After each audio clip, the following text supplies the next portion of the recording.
What's up, guys? Welcome to A Reseller's Life. My name is Chris. Thank you so much for joining me. I am currently on quarantine. I'm not allowed outside for non-business purposes until April 7th. So that's a long time. That's 2 weeks or 3 weeks, rather. So today I want to talk about building your dream reseller store. So anybody that wants to chat, you can hop into the Zoom call.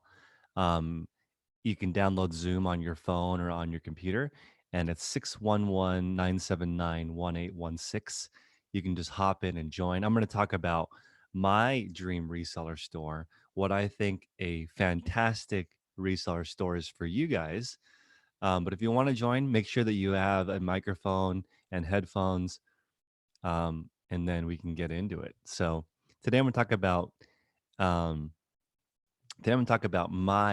my dream reseller store, and it might be different than what you guys think. So if you guys are watching this live, please smash the like button, say hello in the chat.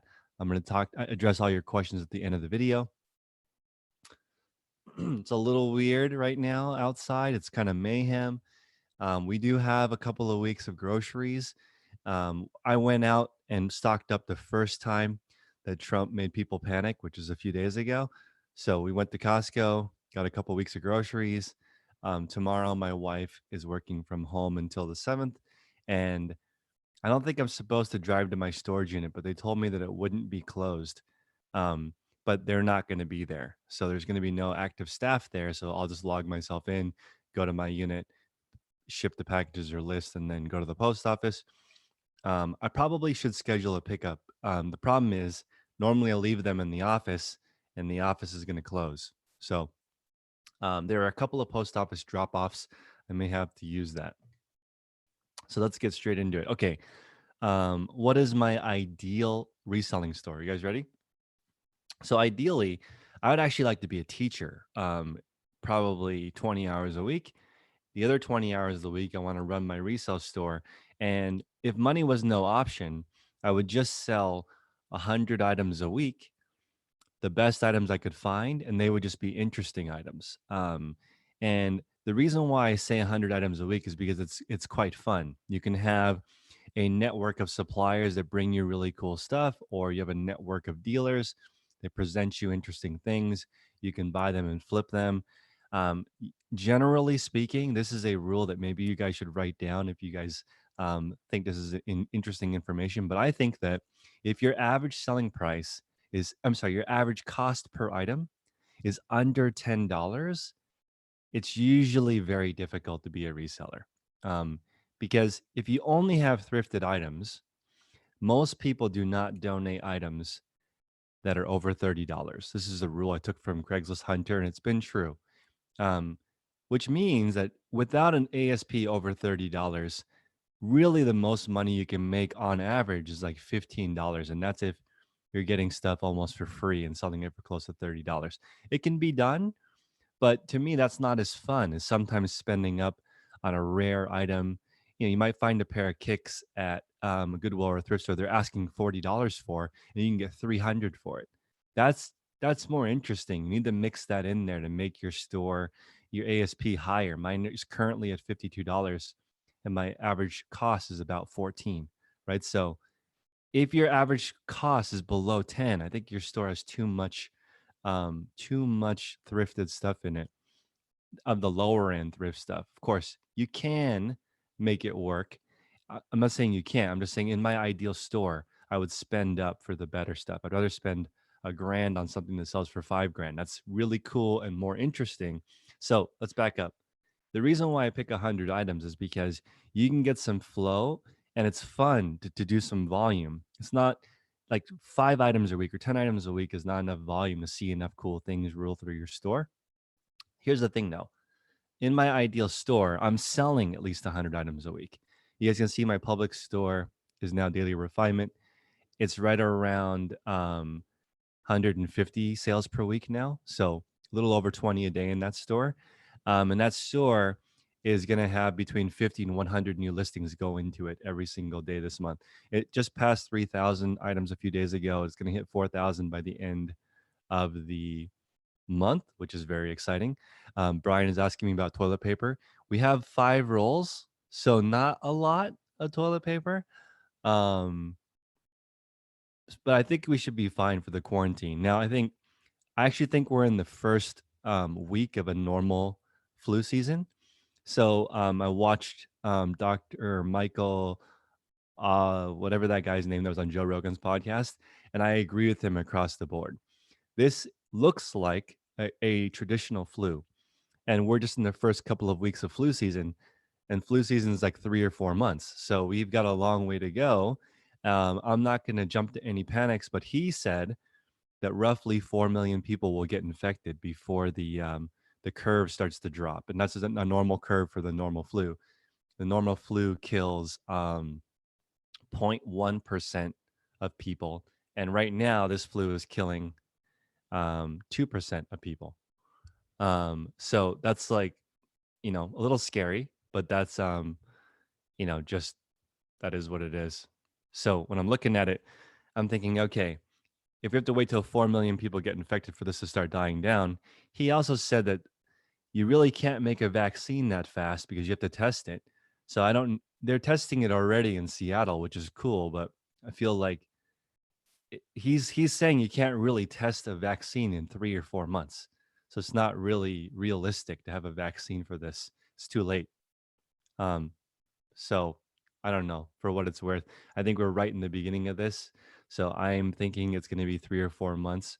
And I think this is going to cause permanent damage. I don't think it's going to go back to normal because there are so many people who need to work and are not working. It's not like the other viruses that came out where, um, yeah, it doesn't. I don't know. To me, it looks like it's not like the other ones. Like the other ones didn't cause the stock market to tank like this. This is different. People are losing like a third of their retirement. There's a lot of people who can't work. The people who work for me are not working for me. They everyone that is a contractor for me works other jobs. I don't and they all take public transportation. So like I'm not working with them until this sort of settles down. So I'm going to be working by myself for a while. It's interesting. But yeah, back to the perfect resale conversation. Guys, you should put in the chat what is your perfect resale store look like? For me, it's selling 100 items a week of interesting things. I want to do that forever. That's my perfect resale shop. It's about 15 items per day. And I want to point out that most people with about 20 to 30 hours on the side can do this. Um, if you want to do it in less time than that, you have to be very efficient. You have to sell similar items. You have to already know the research on the pricing, because if you don't know the research on the pricing, it's going to take you too long to look up each individual item. So you won't be able to do it in 20 or 30 hours. It's going to be more like a full-time job doing 100 items. So for the people who want to condense it, you need to really narrow down so that you can skip a lot of the research, meaning like maybe you just use one supplier gives you all 100 items. Maybe all 100 items are all shoes. So it's sell similar, sell similar, sell similar. Maybe it's all one brand, like, Braun coffee makers or something. You really narrow it down. If you sell 100 completely different things, that's going to take you some time to really look up each item. So it takes a while. Jeffrey, what's going on? Looks like you're back home. Can you chat? Thank you for joining. Anyone else that wants to join the Zoom room is in the chat. How you doing? How's it going? It's been crazy here. Have you thought about, first off, how's it going? What's it like around you? It's kind of business as usual around here. Pretty standard March, but the bars, restaurants finally started closing down, so we'll see what happens with that. We're not under lockdown like you yet. I know, right? Um, yeah, it's a little crazy. I'm not sure. Yeah, actually, yesterday people were releasing that today we were going to go on lockdown. So I guess that people already knew. Yeah. So coming back from Florida last week was kind of crazy. There was a lot of the airport was super busy. There's a lot of people wearing masks in it, but we made it. So let's see here.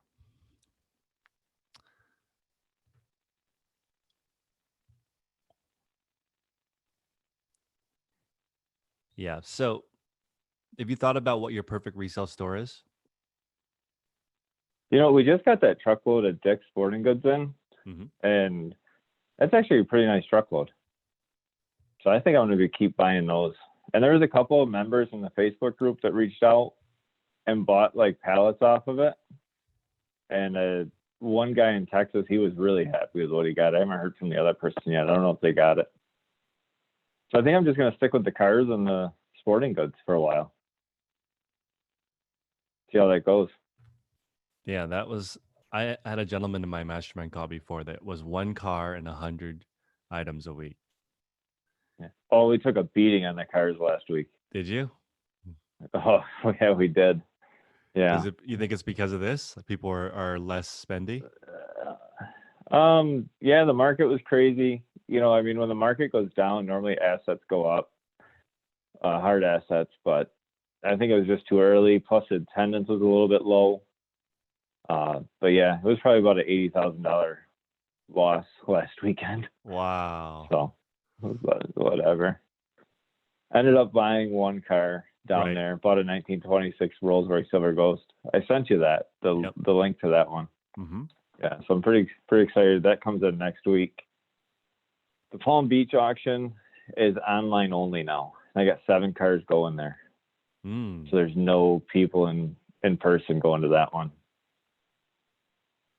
So we'll see how that goes. Yeah, it's crazy.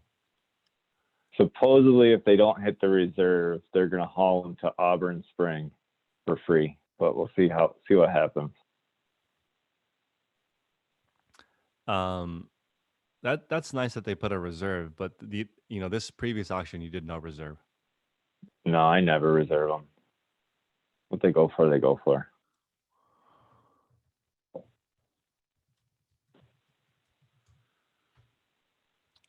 Let's see.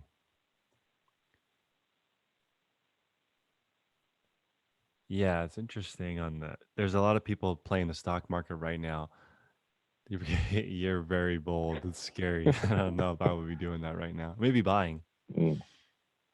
Yeah, get the shopping list ready, but I don't know. It's going to It's be a while before. I mean, earnings are going to. I mean, stock market's driven by future earnings, so it's going to be interesting. it's so 'Cause volatile. yeah, and coming up into the election year and everything. I don't know. It is crazy.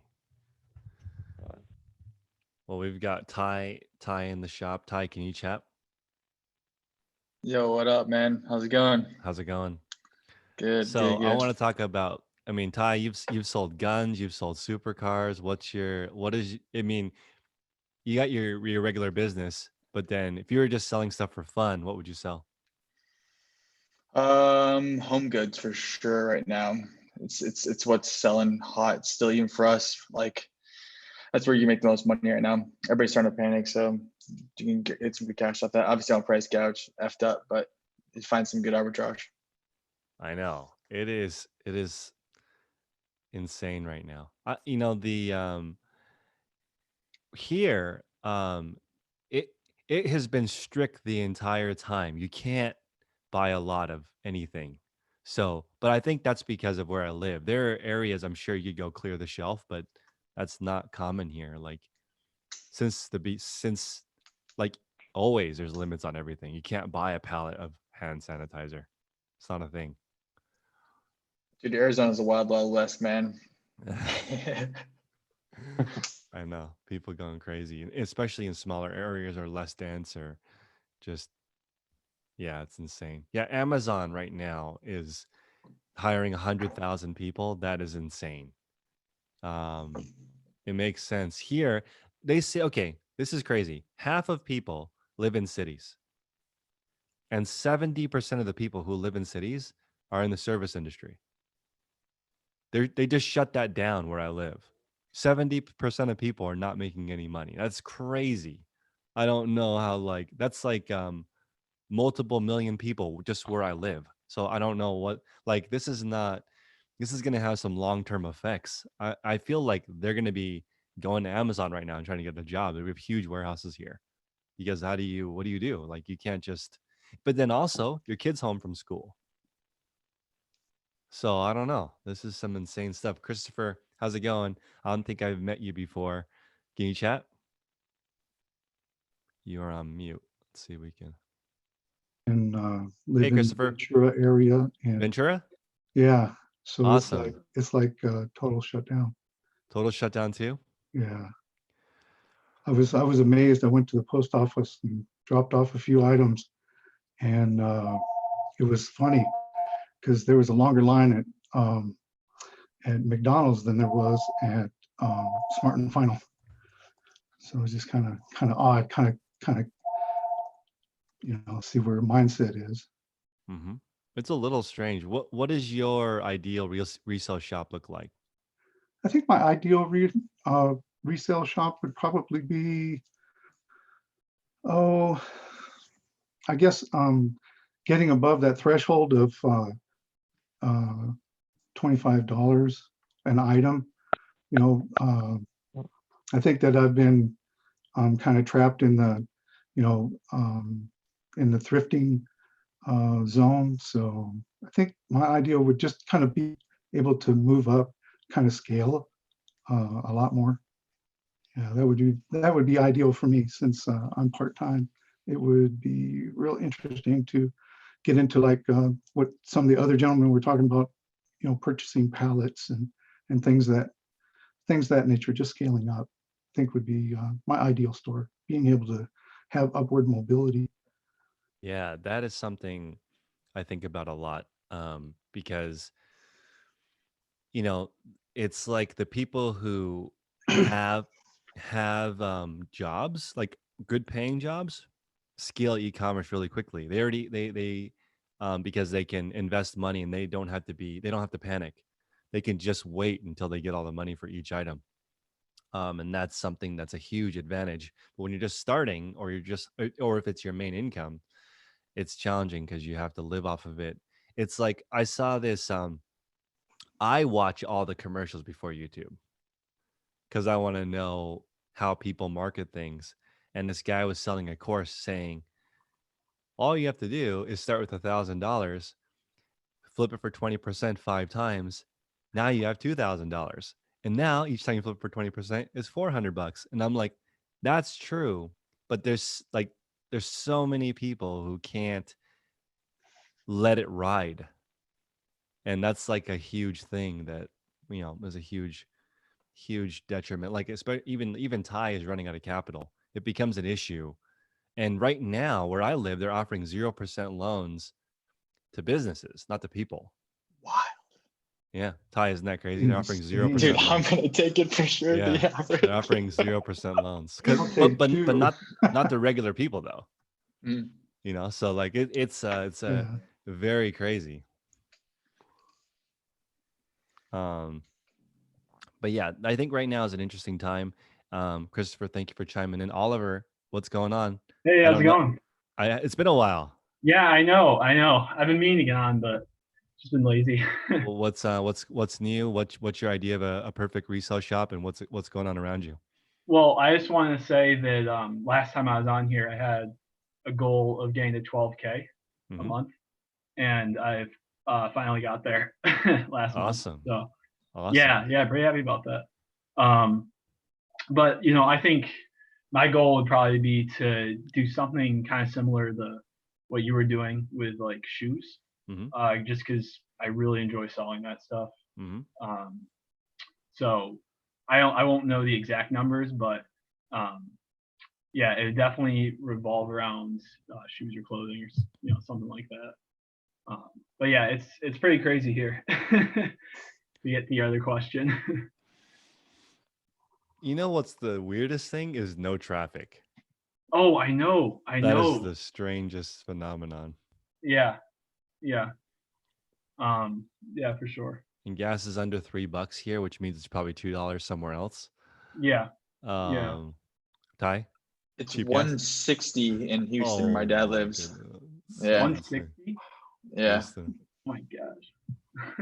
Wow. Wow. Let us know in the chat what gas is that for you guys. For me, it's 285 at Costco. That, I mean, now that my warehouse is a mile from my house and I have a Prius, it's it's crazy. Also, Yeah. like I am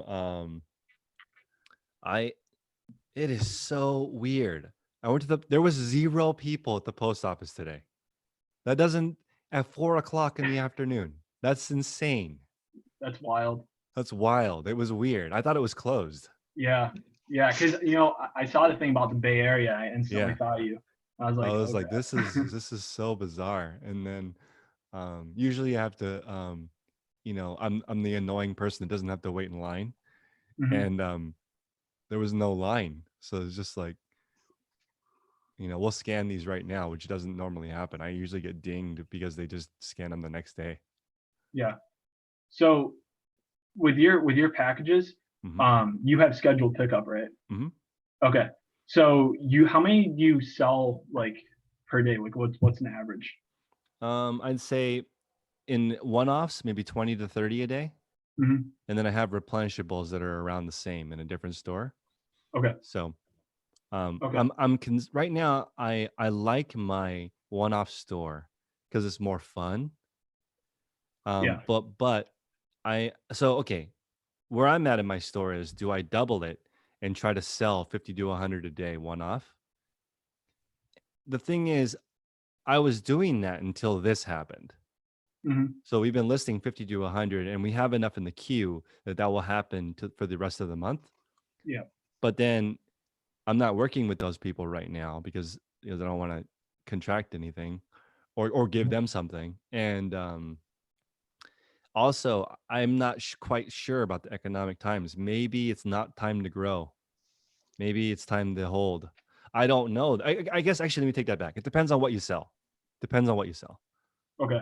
Yeah. Yeah. So if you are right now, like if people who are selling supplements, people who are selling any type of home goods, I've seen there are people who are completely sold out of thousands of items. So it just depends on what you're selling. But I think if you're selling brand new luxury items, that maybe is not a good time, especially Yeah. You because might be in trouble. the stock market's taking a beating. So people aren't buying frivolous things as much, except for Patricia. She's still buying fancy stuff. Mhm.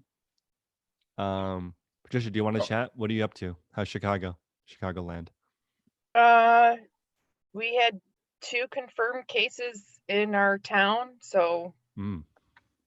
kids are home and in lockdown because my oldest can't get sick. So Mm. I'm actually grateful for the death pile now. Mm. I've got enough to keep me busy.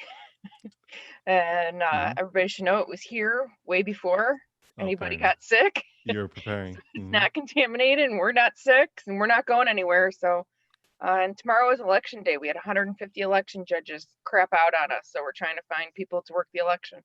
Wow. So that's where we're at. We didn't have any cases here, even though they parked the cruise ship right here. No one had it until yesterday. Now we have like 10. We didn't have any for the first couple of weeks. They parked the cruise ship here, then they moved it back. Okay, so Greta's asking about my sales. Last week, sales are down 50% for me. The last 2 days, though, the same as before the virus. So I don't know. Right now, my sales are the same. But last week they were down 50%. To give you an idea of how random it's been, Saturday at on Saturday at $100 in sales.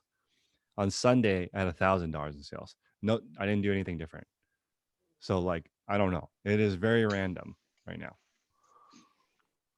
Mine's the same as well, up and Is down. it? It's up and down. Mhm. I feel like these e-commerce sites must be getting insane volume.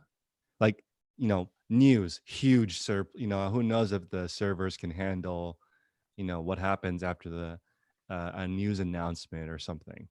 So it's kind of because it's coming in waves as well. It's very odd. And death pile, right now, I feel like it's an opportunity. Like, Warren Buffett says, the time to buy is when there's blood in the streets. It's going to get very ugly when half of Americans can't earn money and they need to earn money. I feel a huge spike in one, people just reselling themselves, right? That's going to be a thing. So, and then two, you should be able to run some ads saying, I'll do pickup consignment. Maybe I'll Venmo you as you close the door so we don't have to see each other for social distancing. I don't know.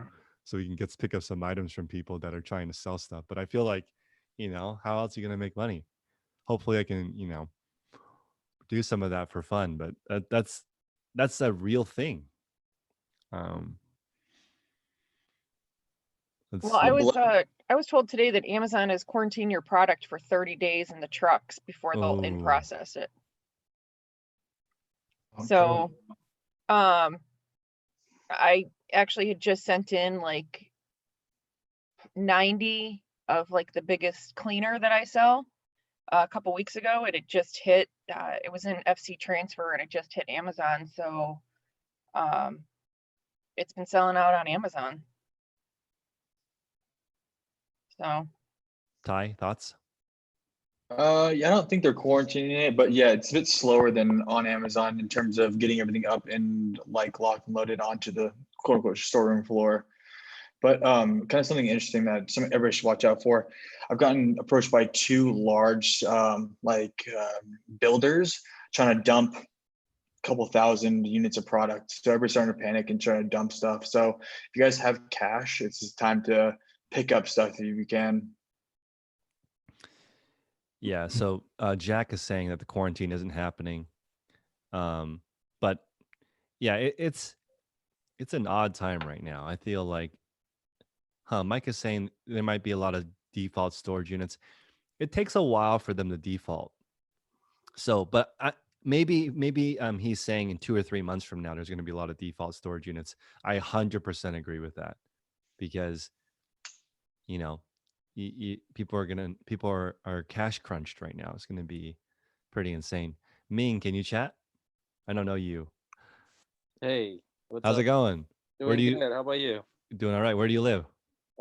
Pasadena and Las Vegas. Ooh, so you're feeling it a little bit. It's weird outside. Actually, yes, but I have so much stuff I can list. Okay. Probably like 3 years backlogged. Okay. So I'm not really worried about it. Fair enough.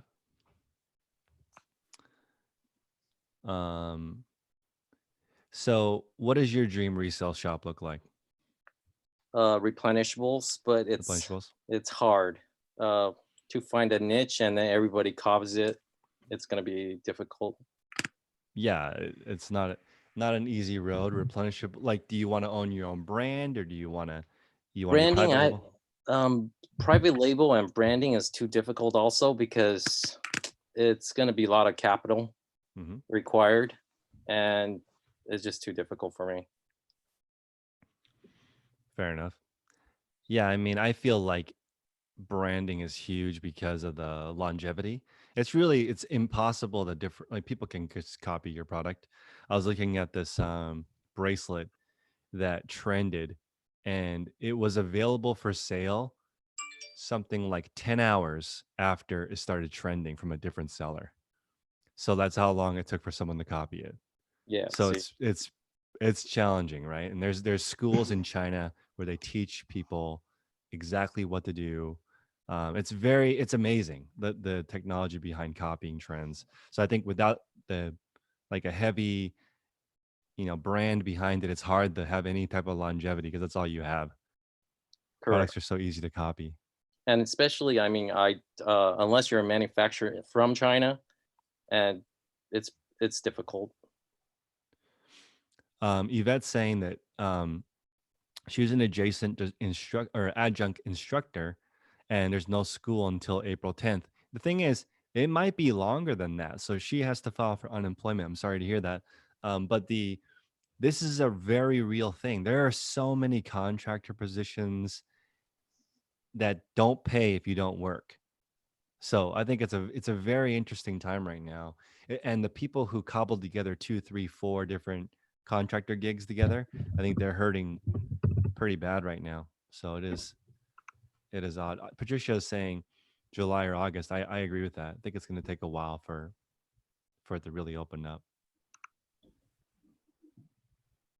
Yeah, Duncan is saying you can't copy unique listings. That's another cool thing about a store full of used goods is it's relatively stable. Correct. Yeah, Um, I agree. compared to new stuff, it can be highly volatile. Yeah, it is crazy right now. I think this is going to cause permanent damage. It's not temporary. This is very interesting. But look on the bright side. I noticed like because on online resale would be safer than actually going outside and get a job. Like other people can't afford anything else, right? I think so. Yeah, as long as the post office remains stable, which I think it did, because during previous issues during the war, post office still runs. People can still get goods out. The post office could do something crazy like reduce the cost of the post office shipping. They could stimulate the economy by doing that or something. But I feel like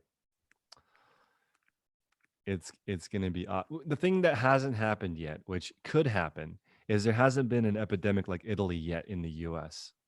I think if that were to happen, God forbid it happens, but if somehow some city got like 5,000 cases, it would be mayhem. They would start really cracking down, not making people do anything, and then I feel like it's going to be really scary. I know, right? There's so many. When an eBay message pops up, everyone looks down. Yeah. Yeah, the replenishable game, that I like that, but I wouldn't do that if I was just running a store as a side hustle, because I feel like running a replenishable game is not. It's hard to do replenishables on the side. It's a really full tackle, full effort type of thing. Yeah.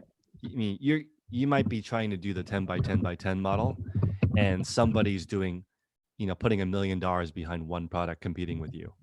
Correct. So, because that's usually how they make it work.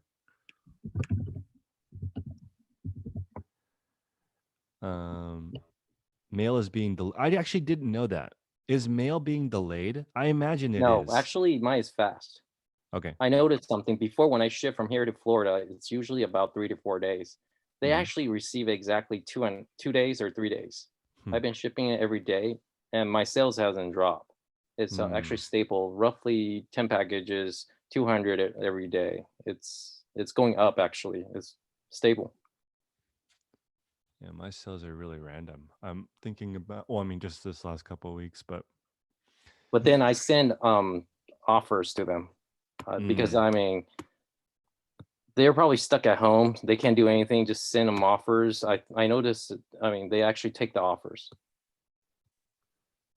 the eBay to likers, because I tried that. I sent out, how many did I send out? I sent out 2,100 or something, Oh, whoa. and in one, because I had never used, I don't like that feature because you have to discount the item. So I did it, and I had $3,000 in sales in like 2 hours. That was like the most ridiculous thing ever, because I'd never used, like, it was like all of my listings at the same time. But I can see I converted at roughly 5%, and that has remained pretty stable. If I send out 5, I'll usually get one person to at least message back. And make another offer back, counter offer. I don't offer the counter offer, but they'll message back and say, Yeah, what about your 5% discount is garbage, is usually what the message says. pretty much. Everybody's. I mean, everybody want a discount out there. So Yeah. Down the rabbit hole says no school until April 9th. Yeah. Does anybody else have a quarantine situation? I've never heard of that before. They're saying I'm not supposed to leave. Like, I'm not actually supposed to go ship. actually, they actually. I just saw the news. It says do not go out. Let's see which news was it. Are the thrift stores open in the Bay Area? Like, are the no? No gyms, no restaurants, no Yeah, bars. yeah, no gyms here. 24-hour just barely closed. They were like, we disinfect everything, no problem, till now. But they were like, we're good, don't worry. But then, yeah, it's gone. Does everybody has a face mask? I at all? have one from the fire. So From the fire? like, well, mine is designed for running. So Oh, I like, have that one also. yeah, Yeah, this one's I awesome. I got it. Yeah, I love that Yeah, one. I love it. It looks kind of scary, but it's Yes, it does. I notice everybody looks at you weird when you wear it, but yeah, I mean, it looks like you caused it when you yep, wear it, pretty but much. But because Are I the, have more elderly parents, I rather just, wear it just for the heck of it. do the face masks do anything though if you don't have it? It doesn't really, but just in fact, if somebody actually cough, the germs, I mean, saliva, whatever, that was the cause of it. Because like Asia, I notice in Singapore, a lot of Asia, Hong Kong controlled it, Taiwan control it, is because everybody's wearing masks. So if you're coughing, you're not actually spraying it. That's the way I look at it. But yes, it looks like a panic attack, but I still think it would have been better if everybody covered, because everybody coughed at a certain time of a point, right? Mhm. If the thrift stores are closed down, how you're gonna source for product? yeah, that's the thing. Bait sales. I don't know. Don't need to source for a while. I have plenty. I have Yeah, that's why I probably, said the death pile was awesome. yes, I love it. I have 3,000 square feet of death pile. So I thought it was a good idea to sign up as this guy's Amazon returns. So oh, there's a multi-million-dollar Amazon seller was like, Chris, do you want to be my return department? I was like, I will try it. I don't know yet. why And not? Try his game. well, okay, because the reason why I don't want to try is because it diverts your attention, right? But I'm like, okay, so I tried it. It is insane. You have to like really know what you're doing to handle Amazon returns, because every single package is different. So like this guy sells, one of the things he sells is board games, and people are dicks. Like there's like one thing missing from each of the games. You have to figure out what it is. You have to file the report. It's not It's not fun, basically. it's no, it is just not what I thought it was. It's very like it's different than I thought, because and I also didn't realize how many returns there are. It was only been like 2 weeks, and I'm just like, my whole car is full of returns. It's like a kind of like online arbitrage, except for actually it's exactly like online arbitrage, because it's the same kinds of items that keep coming. And when you do online arbitrage, you really should focus on one category. Patricia, that's a cute half baby. I'm not gonna I was have gonna say those. my counterpart, my buddy in California, his wife is expecting. He's got a young child, so he's been at like kind of self quarantining himself, Hmm. and we've been working on our online arbitrage for a couple of weeks. Mm. So he was happy. He's like, we got orders coming in. They'll go out to Amazon, but we did online arbitrage for a couple of weeks, because I'm sure you remember me in January freaking out over this and everybody else telling me it's just the flu. I And remember. I actually, well, I didn't realize, like, even if it is just the flu, right? And 4 million people get it, and a couple thousand people die. This is the economic thing is like, I can't believe they're closing stuff. This is insane. I told you it was going to be a big deal.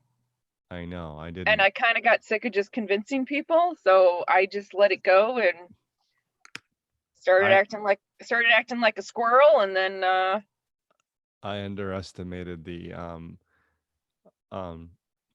the impact until I read the CDC stuff. I mean, not see the CDC stuff, the research, the people who research diseases, and they're like, this is exactly like the flu, except for we don't know, except for it's a little bit more fatal, and it spread super easy.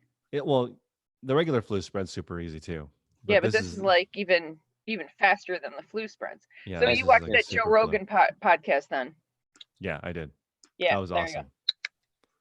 awesome. That was a good one. Susan's asking if restaurants are closed here. Everything is closed. I'm going on full don't leave your house till April 7th mode. I think we're the first, right? Oh no, maybe New York City. We're like one of the first cities that's completely shut down. So Yeah, my question is, will it come to the other cities that are smaller? I wonder if it'll eventually come I here. don't know. Yeah. Well, the Pasadena over here, they shut down the bars and restaurants right now today. Mhm. How can they even do that? What does the owner do? Well, no, they're forcing them to do like Uber Eat, like delivery services, or Oh, pick okay, it up. I see. Yeah, But you it's either can't takeout. eat indoors together. What about the Because driver though? uh, good question. SOL. They didn't. I don't think they mentioned that part. They That- just that- don't want 10 people in the same vicinity. oh, that's right. Basically. That's right. Yeah. I guess the Uber driver is going to have to invest in a test kit of some sort, or hopefully Yeah. come out with one. Well, Greta is Well- saying. Oh, go ahead. Go ahead. The thing that I find interesting, this is kind of trivial, I know, but I'm contemplating shaving my beard so I can wear a mask correctly. Wow. It's horrible, man. I've had this for I anyway, know. just to kind of lighten it up a little bit. But yeah, that's very interesting question, how we're going to be able to manage with our society in general, where we're based on services. You know, it's Yeah. kind of horrifying actually what this is doing to everyone. Yeah, and as business owners, we're actually encouraged to spend money because we get taxed on what's left, right? Yeah, And a lot of the stuff that business owners spend on frivolously or whatever, vacations and whatever, there's so many industries funneled by that. Like I'm from the car industry, and that's come to a complete stop because people usually buy cars when well, at least luxury cars when the stock market is doing well. So I can't imagine they're selling a lot of fancy cars right now. Um, it is. Let's see.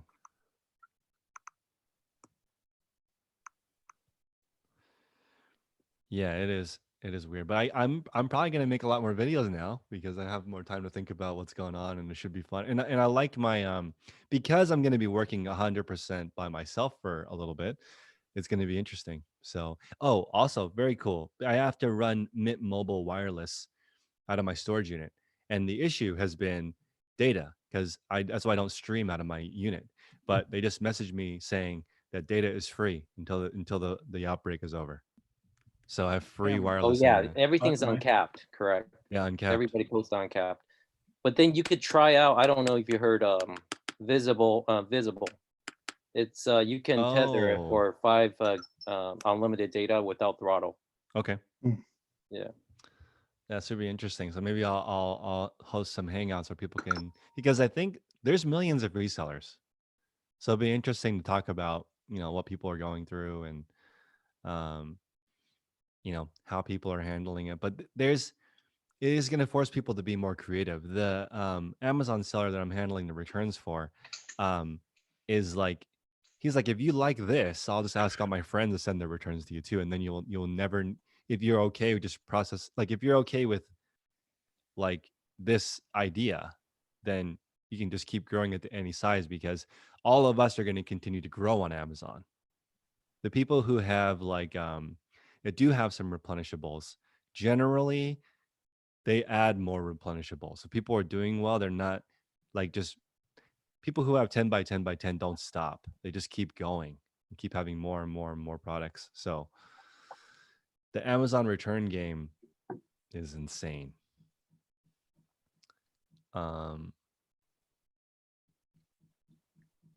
10 cases in Oklahoma. I think we have not very many in California yet, honestly, with how many people who live here.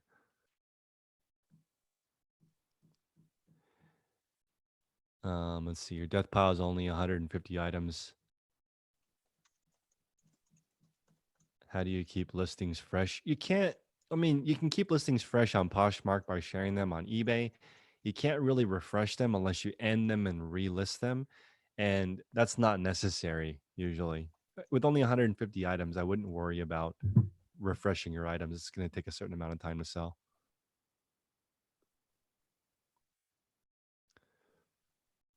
"10 cases in Mississippi."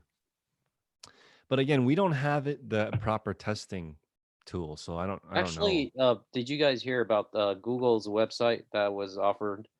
You could sign up for Yeah. yeah, I saw that. yeah. So I checked yesterday. You actually, there's 2 locations you can actually go check, but then of course right away it was fully booked. But I don't see any point of checking yourself, because think about it, there's no antidote. So you still have to wait for a vaccine. What's the point in knowing? I don't understand. Well, you can let other people know, because I think, Mhm. yeah, the fact that the carriers are on 19 to 29, that's the highest. I mean, these are the people that are going out, and they're probably not going to be even slowed down by it because they're young and healthy, but they're the ones spreading it.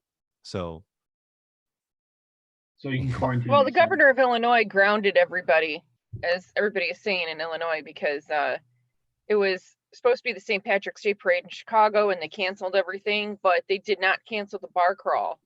So there was all these bars filled with, you know, Yep. 20-something years old, and the governor and the mayor of Chicago got pissed and said, "Fine, we're closing everything down. Like, you can't listen to us." So everybody's jokingly saying we're grounded for 2 weeks. yeah, it's Even in Vegas, they're shutting down all the casinos. tomorrow. So Yeah, that makes more sense. that's insane. I cannot imagine that.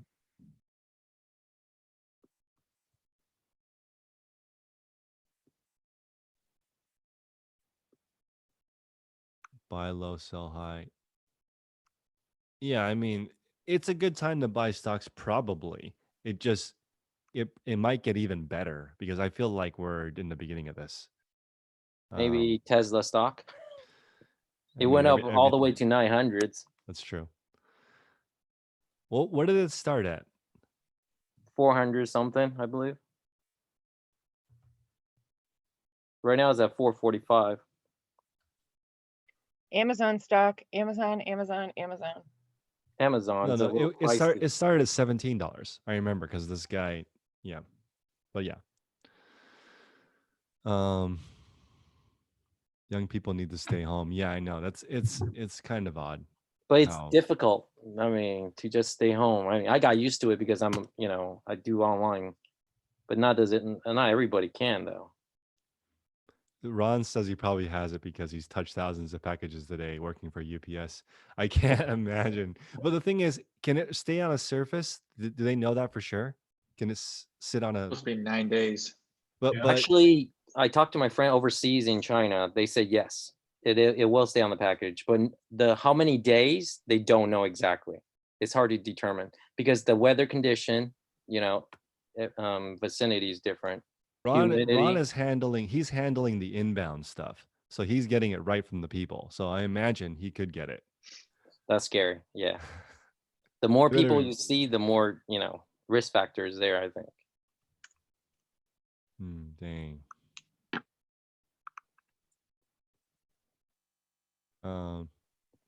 Wow. Yeah, the people who do so I don't know where, I mean, obviously I live in a strange place, but where I live, the grocery stores, half of the parking lot is the delivery. So half of the Amazon delivery people have half the parking lot. So the delivery drivers are obviously, going crazy. This is so crazy because yesterday when I went to the grocery store, they had everything except for toilet paper and disinfectant. And I bet that was yesterday. Today they don't have anything again. So Wow. But I really don't understand the toilet paper part. I mean, seriously? I mean, That came from the Hong Kong, the that's video what I was from thinking. All the Asia countries it are, came from the Hong Kong run. They finally Yeah. caught on to that YouTube clip of everybody running and getting toilet paper and fighting over it. Yeah, They didn't I realize mean, it was like over a month ago. it doesn't make sense. I mean, if you get a face mask, I understand to, try to, save yourself, but what are you going to do with toilet paper? Seriously. There's one store here that wrote on the sign, we have um we have up the price by 10% per law for the toilet paper. I was like, I know somebody's making money. I guarantee the toilet paper company is No. making money. No, I know. I'm just saying that you're not supposed to price gouge people on necessities. So they just we marked it up 10%. I was just like, that is so, like, why are you even writing that if you're marking it up 10%? 10%, I can I understand. know. I know. But then, did you guys see the news? Some guys really purchased 170,000 worth Yeah, whatever. of Yeah, Burrell. Yeah, that guy, I mean, I'm not saying I don't think that's ethical, but the thing is, it's not like if he was only marking it up 4 times, Yeah, that's including what the I was shipping, thinking. right? Yeah, he marked it certain, not like Including the 70 shipping. bucks for Perel. I mean, seriously, if he I bought it, know. he got it for $1. So Karma's a bitch. Yeah, I don't know if that's it. And you don't really want to be known as that person, and now he's known as that person. Yeah. yeah, I mean, Gary V went in on him. Did They he? went through that. Yeah. Yeah. He made Man, a whole video. That's really? bad karma. Yeah. Yeah, and it was he's on banned Instagram. from eBay and Amazon now. So I mean, he's been doing this for 10 years. Oh, they banned him? Yeah. I knew that 3 sellers were supposed to get served. They were Amazon sellers and they had jacked up face masks. And I had heard that the state's attorneys were actually going after these 3 big sellers because they found them that they were jacking up their face mask price to like $400. So Yeah, I mean, they shouldn't do that. I mean, I understand not like 75 bucks for $1. I mean, that's Pretty insane. Kevin, what's up? I don't usually do lives. Thank you for joining. I don't know if you can hear us yet. I can hear. I'm just trying to fix my mic over here. You sound good. good. Do I? Thank you for joining so late. No, But it's all right, man. This is the I only literally, time you can do it. Go ahead. yeah, I just literally woke up from a nap and I was like, man, Chris is live. That's different because I haven't seen you on live for a while. I know I never do live. What is That's exactly what happened to me, Kevin. are you still doing the same grind? What are you up to these days? Nothing, just crushing it at eBay and crushing it at life. So people ask me like, "Oh, who's the guy?" Or like, "Do you know anybody that has kids and does it?" And I'm like, "Lots of people, but I need to do a Yeah. show with you and explaining how to do it because you crush I feel like you're almost done with the kid part. You've been doing it for so Oh, long. dude, yeah, my kids, I'm on the tail end of my kids, man. Like my kids are so self-sufficient when they come along and I don't even need to thrift with them. I can just keep them at home now. My oldest can just watch them. And I think I'm really lucky there. But man, the first few years was rough. Like when I used to resell, it was rough taking 3. I mean, one was what Dominic was like 6 years ago. Wow, Dominic was like 1 or 2. Liam was like 1. And then I had Bella, who was like 7 or 8 years old because she's going to be 13 now. So, dude, you try taking those 3 kids to a store and you definitely have your work cut out for you, man. I really wanted to go thrifting with a bunch of kids, but I don't know how to set that up. Yeah, But you I don't want- dude, that's rough. Why do you want to torture yourself? Yeah, Exactly, man. You're You don't- amazing. That makes no I- You're sense. amazing. because I don't understand how good I have it. Yeah, I'll tell you, I won't say lucky. I would say it's you learn to live with a lot less anxiety with no kids, especially when they're that age, younger. Even now, like my mom, we own my kid's mom, we both own a house together, and it's on a main road where they go pretty fast. And I'll tell you, I always say to her when I leave the house, please be careful, because they like to hang up between their house and the house across the street. I'm always like, please just have an eye out and be careful, because these people that drive down that road, they've already hit my dog once. Thank God my dog didn't die or anything, but they fly, man. And it's like, they don't care. They have no care in the world. And with a child, something like that, it's totally life changing. So I still do stress over that, even though when I'm not there with them. Are you full time, Kevin? No, I work full time. I have a really good job full time, and I do this part time, and I'm looking to do it I set myself a goal the start of the year. So like before I dropped my first video coming back, I said to my girlfriend, actually, I said, I think I want to do this full time. I think I have the knack for it and the skill. I know I have the knack and skill for it. This knowing what I know is hard to teach, hard to be taught. It's a skill I think that you end up learning the longer you do this. Since I've been back, I'm able to raise my return on investment from $37 to $65 an item. So I know it's something I just don't dumb myself upon it. You know, it takes a lot of skill and a lot of time. And I think I learned most of the stuff before I quit. And then it came back 4 years later, and and I've just been absolutely crushing it. I've been able to scale up double more than I ever have. And I've been able to be, every month I've been able to go up at least 30% on my sales. So I'm being consistent. And this is why I told Chris a while back, I'm being consistent by listing at least 6 items a day. I'll do 3 or 4 while I'm at work. And then, because I get an hour break. And then when I get home, I'll do at least 2 or 3 or 4 before I get on some hangouts and some lives and hang out with some other people in here. Because I like to get my work away before I have my playtime. But it's been a lot of fun since I've come back, and this community is absolutely, and I was telling Chris this community is absolutely exploded. It's insane. I mean, I think 19 out of 20 side hustles is e-commerce related. Yeah. Like everyone who has a side hustle is somehow related to the internet. So I mean, it's Crazy. e-commerce is a big thing, and a lot of people do the more and more people are learning direct to consumer stuff. So if you have your own channel and you start working that way, you can sell directly to your audience, and that Oh is yeah. that is safer, right? So people who build brands and personal identities, it's all part of the strategy, I think, for a lot of people. Yeah, I see a lot of people do a lot of the I think it's like auctions for you. They do their own auctions on YouTube themselves, and they also grow a following that way. And then I mean, I also get a lot of people from dumpster diving community that come and watch my videos, and I always go over to a few of the people that has those channels too. I just never thought that this community would be so actually really nice, and then really explode with. There's so many different ways of reselling, and there's communities inside those communities. I mean, I remember when I just started, there was only 12 of us, you know. Yep. And from what I'm seeing is that since I restarted my weekly videos, is that I'm able to get a lot of these people that I used to do this with, and they're more attracted now to seeing me do this. And now they're like, well, they see me having all the older YouTubers on, mix it with the new YouTubers too, the newer resellers, and we just have a good time. It's like you used to watch the reseller meet and greet, right, Chris? Mm-hmm.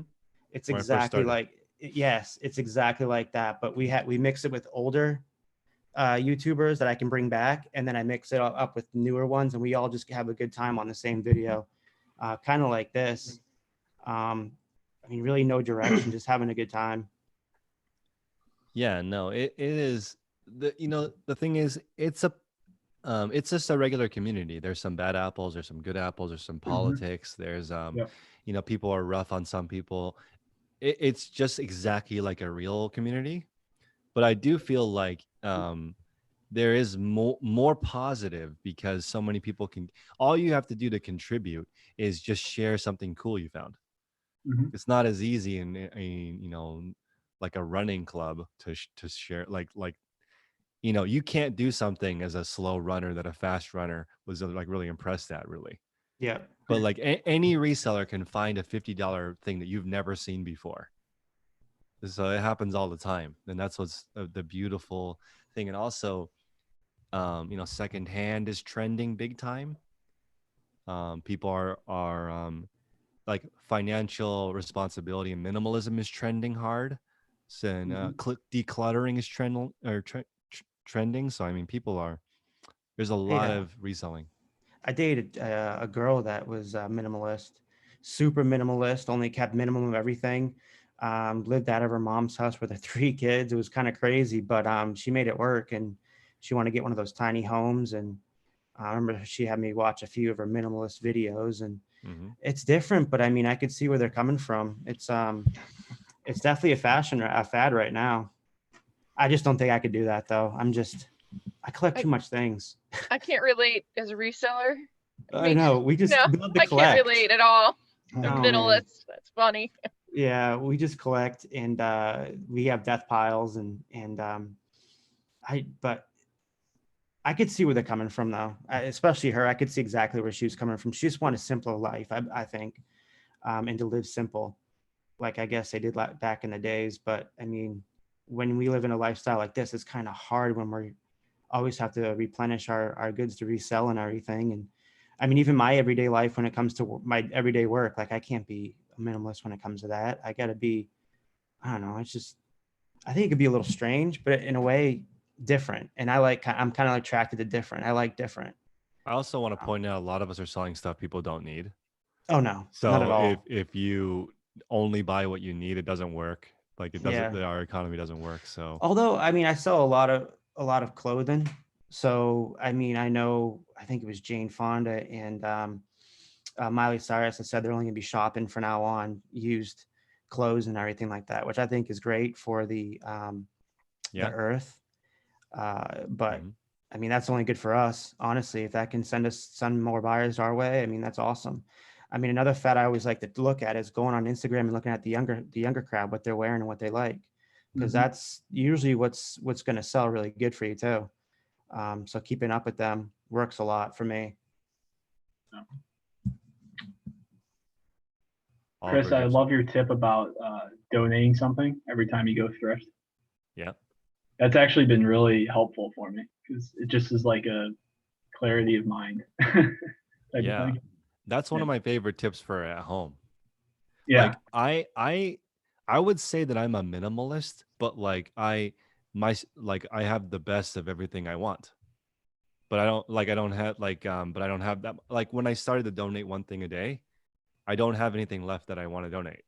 Mm-hmm. So it took I mean, I don't live in a very big place, but like for reselling, I want to always have a collection of cool stuff. But for myself, sometimes it's just like a pain having too much stuff to take care of. Like when I Right. saw Dan Blazerian, he has a person's full-time job is just to manage the stuff that he has. And he's like, it's kind of insane that there's like a whole room full of maintenance and like trying to take That's care of crazy. millions of dollars worth of stuff is insane. Well, then when Stressful. did you just break it down to like how much he pays on electric and then heating and whatever else useless stuff that he's paying for, you know what I mean? I Um, sold the Lexus LFA. The guy's budget for cars per month was $100,000, right? So he was spending, his income was 660,000 a month. This is like Thai level, $660,000 a month income, and he was spending like $500,000 a month. You would think that's hard to do, right? It's not. Like I didn't know you could finance a $400,000 car. So when I called the bank, they're like, let's run his credit. And then they when they run his credit, they're like, he just needs $100,000 down. The payment's $5,800 a month.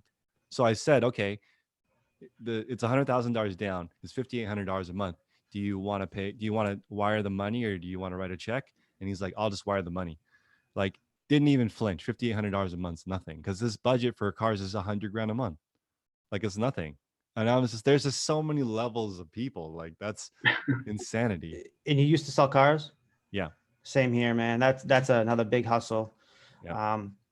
I think that's a hard hustle too. That's something you get. I mean, when I did it, I was lucky enough.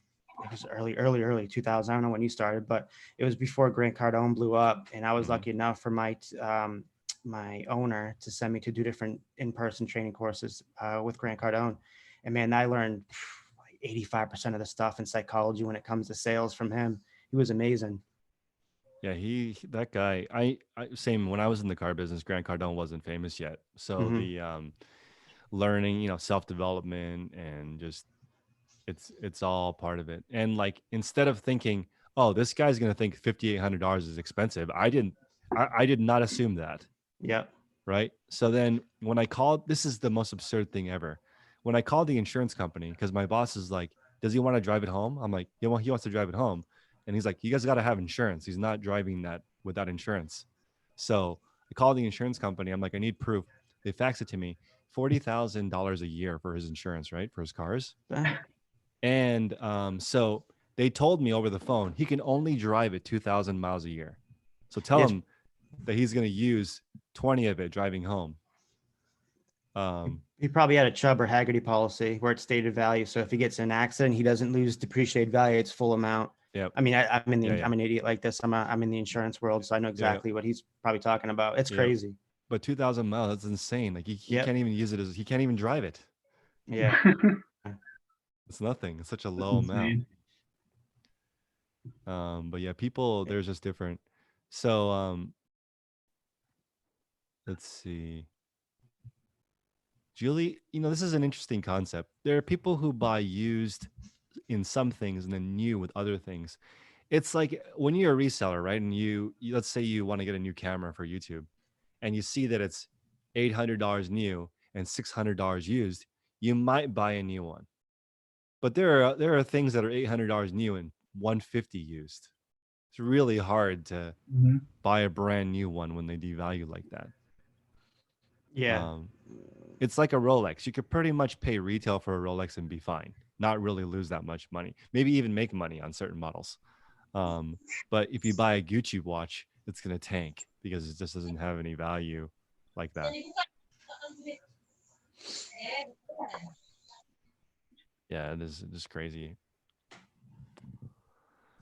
But Kevin, I'm going to ask you the question that's this chat. And if, for those of you who are listening, please course, smash of the like course. button. The question is, what does your dream reseller store look like?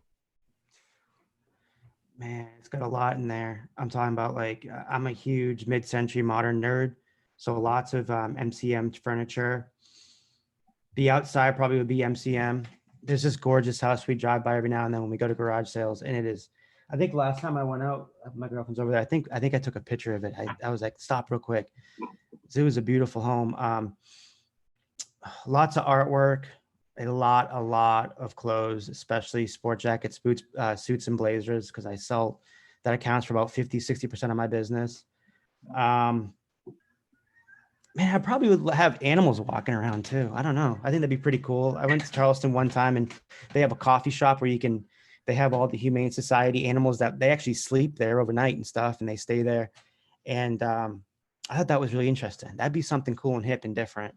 Just having a nice thrift store, but adding like the animals in there too would be pretty cool, where you can, pick them up and donate them, not donate them, but rescue them and everything. I think that'd be pretty cool. I never. What about you? For me, I want to have 2,000 cool items and sell 100 a week. So like I don't know if I would go as far as like lizards and like exotic stuff, but Yeah. that being said, I watched this YouTube channel where this guy bought and resold eggs, like rare eggs for different animals. Like he's charging $300-$400 for an egg that he got for free from his animals. And I'm like, that's amazing. That's so cool. But apparently you can sell eggs on eBay. Yeah, I was so surprised. My buddy, who actually I have in some of my videos, and it was so weird. I was over his house. He's like, "Oh yeah, I sell this stuff on eBay," and they're like cactus plants and different types of plants. He was showing me how much he can sell them for, and I was like, "Oh my god, it's crazy." His girlfriend was actually in town, and that morning before she met us in a estate sale, she made $1,000 before noon, selling on eBay, reselling plants like cactuses and everything. I was like, I didn't even know there was a market. I didn't know you were allowed to do that on eBay. But it's this whole niche that it's a lot of people like. When it's crazy. I got a grow light to sell you. Grow light. I don't grow anything. Oh, well, okay. I will tell you that in my unit, there's a lot of CBD oil people from China, and I have never seen this much money. Like it's staggering how many like supercars and but the thing is, like, I don't know if it's just CBD oil they're selling, but the fact that all these growers in my area exist, it makes me feel so safe because no one's gonna rob me when there's all this like amazing stuff to steal from everybody else's unit. So and they have their own security. So I'm like, well, you're in San Francisco, right? Yeah. Is it as bad as they say it is over there with the homelessness? Yes, there's okay. I see there's a couple on Instagram, Twitter follows I follow. I think Deplorables and a few other ones where it looks really bad. I should vlog it. If I walk outside my building, like I live in the crappiest building on this block, but there's like 15,000 homeless people within like a mile from where I live. But the thing is, this is a little interesting. I'm sure it's the same in SoCal, but like they are not there right now. I haven't seen any homeless people in the last couple of days. I don't know where they went. That's strange. So I don't know if they are because they are really high risk because their immune system is probably down. They're so huddled together. I don't know. That's not a good situation to be in. It's like, I don't know. It's just, I think it really hit me today where I was like, man, this the doomsday preppers, I think they called this a little bit, but in a way more like, I feel like we're in a movie and we have no clue if there's an end in sight and we have no clue what's going on. Like like it's so strange, like the time we live in right now. Like the stock market a couple of days ago was up 30, was up almost to 30,000. Now it's barely hitting 20,000. It's absolutely insane. And then Yeah. of course, if you know anything about stocks, like the bottom's not even yet. Like we're probably a couple of weeks from it being the bottom, if that. And man, that's just, I don't know. And the thing is, I still think we have a great economy. I think it's more we're very uncertain about this what's going on with this virus. And it's so strange. I feel like this is something that you would see prior to the start of The Walking Dead. Like everyone's starting to hoard everything, like toilet paper. I think it's definitely it's really strange. I will say that I've never seen it in my life. I'm a little upset because I'm a huge NASCAR fan and I'm supposed to be going to Bristol in 2 weeks, and now they called it off until May 3rd, and then they'll redefine the situation. But we're not going to stop. We're still going to go to Tennessee and have a good time because I've never been there. So I don't think we're really changing anything we're doing in our life right now. I know some people want us to be, or everyone else is, but I'm still always cautious, still always wash my hands, do what I have to do. But I mean, when you already pay for something, you really want to go and you need a vacation away from work and away from everything and decompress. I don't know. I don't think I think that I'll still have a good time if I go. I know we Patricia. happily canceled our cruise a few weeks ago. Well, the cruise is different. That's totally different. That is, we were not getting on a cruise ship, let me tell you. yeah, that is definitely, I mean, and that's the one thing that kind of scares me always about cruise ships. My ex-girlfriend, her sister, I still talked to a couple months ago. She just came back and the cruise ship was on quarantine because they had flu. So it spread throughout the whole cabins. So they took, and it's right down the road from me in Cape Canaveral because that's where I live. And they had the whole place quarantined, the whole cruise ship quarantined for like a day or two. And she was badly sick, her and her boyfriend at the time. So yeah, I just feel like those are really close quarters to be in when it comes to that. And for a person that's never been on a cruise, that's only going to push me further away from a cruise, unfortunately. I think they are in big trouble. Cruises are in big trouble right now. Did you see that whole sector? It's like crashed. Like Royal Caribbean was $120 a share. What is it, about 5-6 days ago? Now it's trading around a little under $30. So if anybody was to get into a stock, I would say Royal Caribbean because I think they're set up the best for the future. See that Royal Caribbean was the Royal, yeah. That was what we were supposed to be on. Yeah. And this is the letter from my kid's doctor saying don't get on a cruise ship. Yeah. That we're sending into him that says he cannot get on a cruise ship. You actually convinced me to not go on my honeymoon, Patricia, because we were gonna go before this. We would have gotten back like 4 days ago. So like that we probably wouldn't have been able to come back. We'd been stuck somewhere. No, I told you, I was like, you leave, you're not coming back. Didn't I? I know. So we didn't go. So that's unfortunate. But now it's a good thing. It's if the airlines just asked for $50 billion for bailout. They're getting hurt horribly, right? They're hitting so hard. They United Airlines said they're going to drop 50% of their what are they called? The airplanes right now. They're just going to keep docked. 50% of them. They're only going to be running 50% other ones. So they're getting really hit hard. And if I wanted to go to your place to get a round trip ticket, Chris, it's only $100 for me. And I'm in Florida. So it's only $100 round trip right now. But no one's going. No one's and going. Neither would I though. But it's nuts. My husband got a message from the military that we are not allowed to leave our immediate vicinity of our home. All DOD employees are not allowed. They call it a movement order. Basically, we're not allowed to leave. Yeah, I heard about that too. I have a couple of people in the military that's local on base. They won't allow them to. They actually had to cancel some trips too. Lee, can you chat? I don't know you. Maybe not. Lee?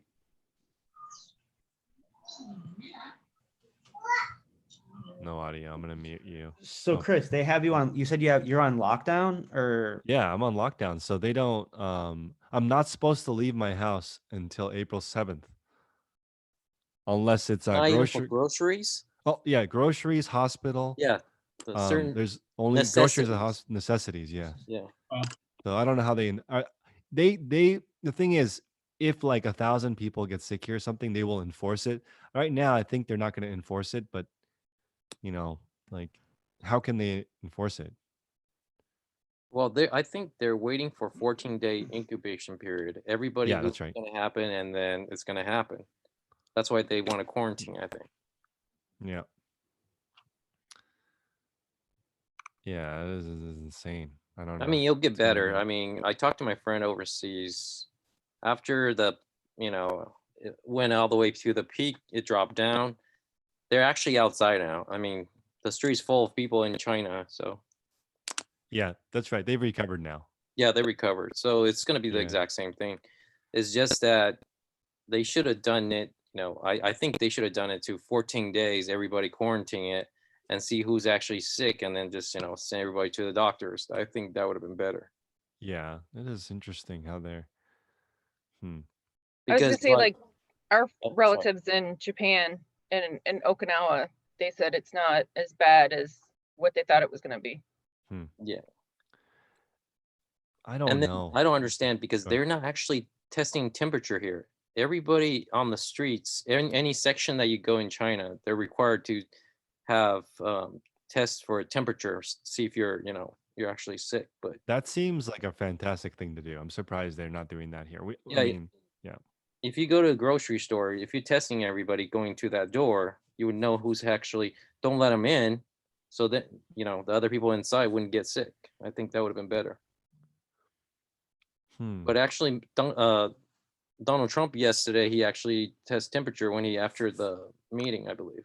I saw him Yeah. actually test it. If he gets it, it's going to be a major problem.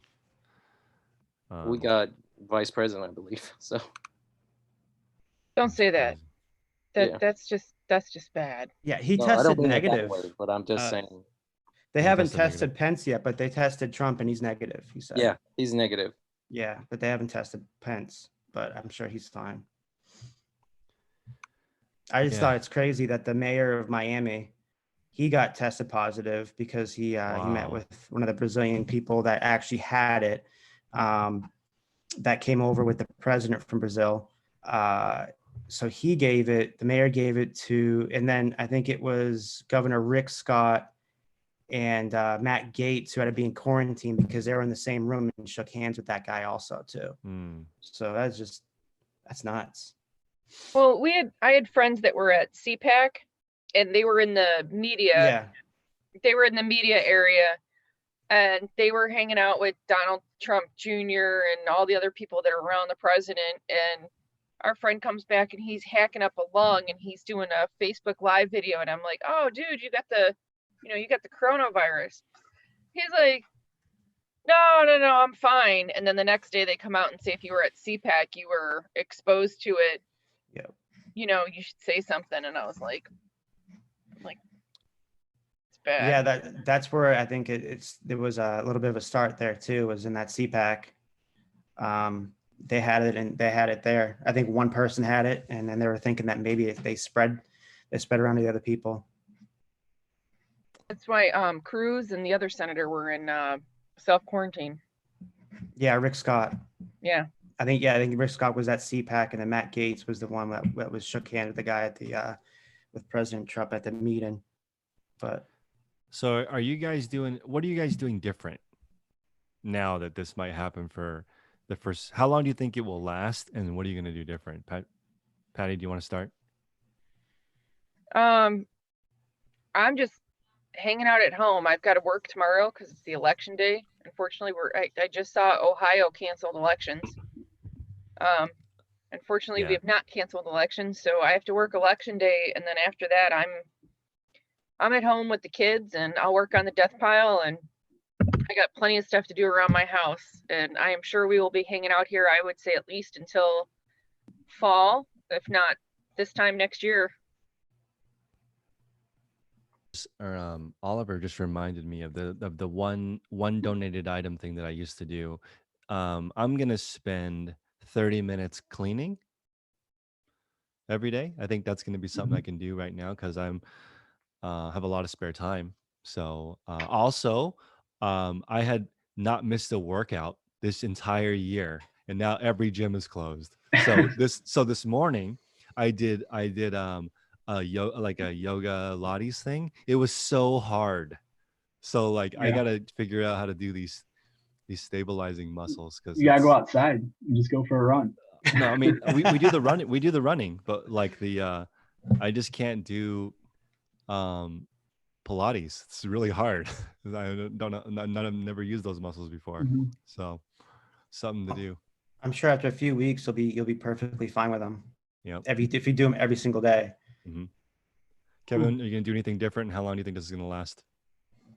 Man, I'm just I don't know. I just think I'll just keep going to the thrift stores till they close them down. But I have so much of it.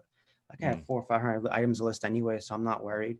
Gotcha. I just did a real estate I started an estate sale, clothing buyout, so I got so much stuff to list. But am I still gonna go shopping? Yeah, definitely. I may even go do some garage sales too, you know. So I got to get that GoPro put to good use. That's right. Ming, are you gonna do anything different or just stay home? Nah, just stay home. I'd rather just start listing more. So Do you eat out or anything? Are you changing your behavior at all now that you can't go out? actually, I just got an air fryer. It works great, magic. Nice. Yeah. Nice. Yeah, I have cooked a lot this year, and it's amazing. I felt a lot better. So I haven't tried the air fryer yet, though. That sounds exciting. Well, Oh, let's. you haven't tried an air fryer yet? That thing is awesome. Yeah, you I gotta found one try it. for that thing. I got one for $5 at, of course, like Goodwill, Yep. and it was brand new. And I was like, oh, let's see if this thing works. And I mean, I just got a little one, and I was addicted to that thing. It's perfect. You can Yes. take out like your fish for lunch or whatever, even from the freezer, and you can put it in there and like do a little turn dial and go back to work, and it'll go ding, and then perfectly done salmon for lunch. I'm gonna try it. And it won't be greasy. That's the best part. Okay. Oliver, anything? How long do you think this is gonna last, and you're gonna do anything different? Well, I'm thinking, is what's going on in your area gonna come to my area in upstate? So I'm thinking I don't have a huge death pile, so I'm thinking I should probably up my sourcing a little bit over the next like couple weeks. But I'm not sure. I think it may die down in like a month or two.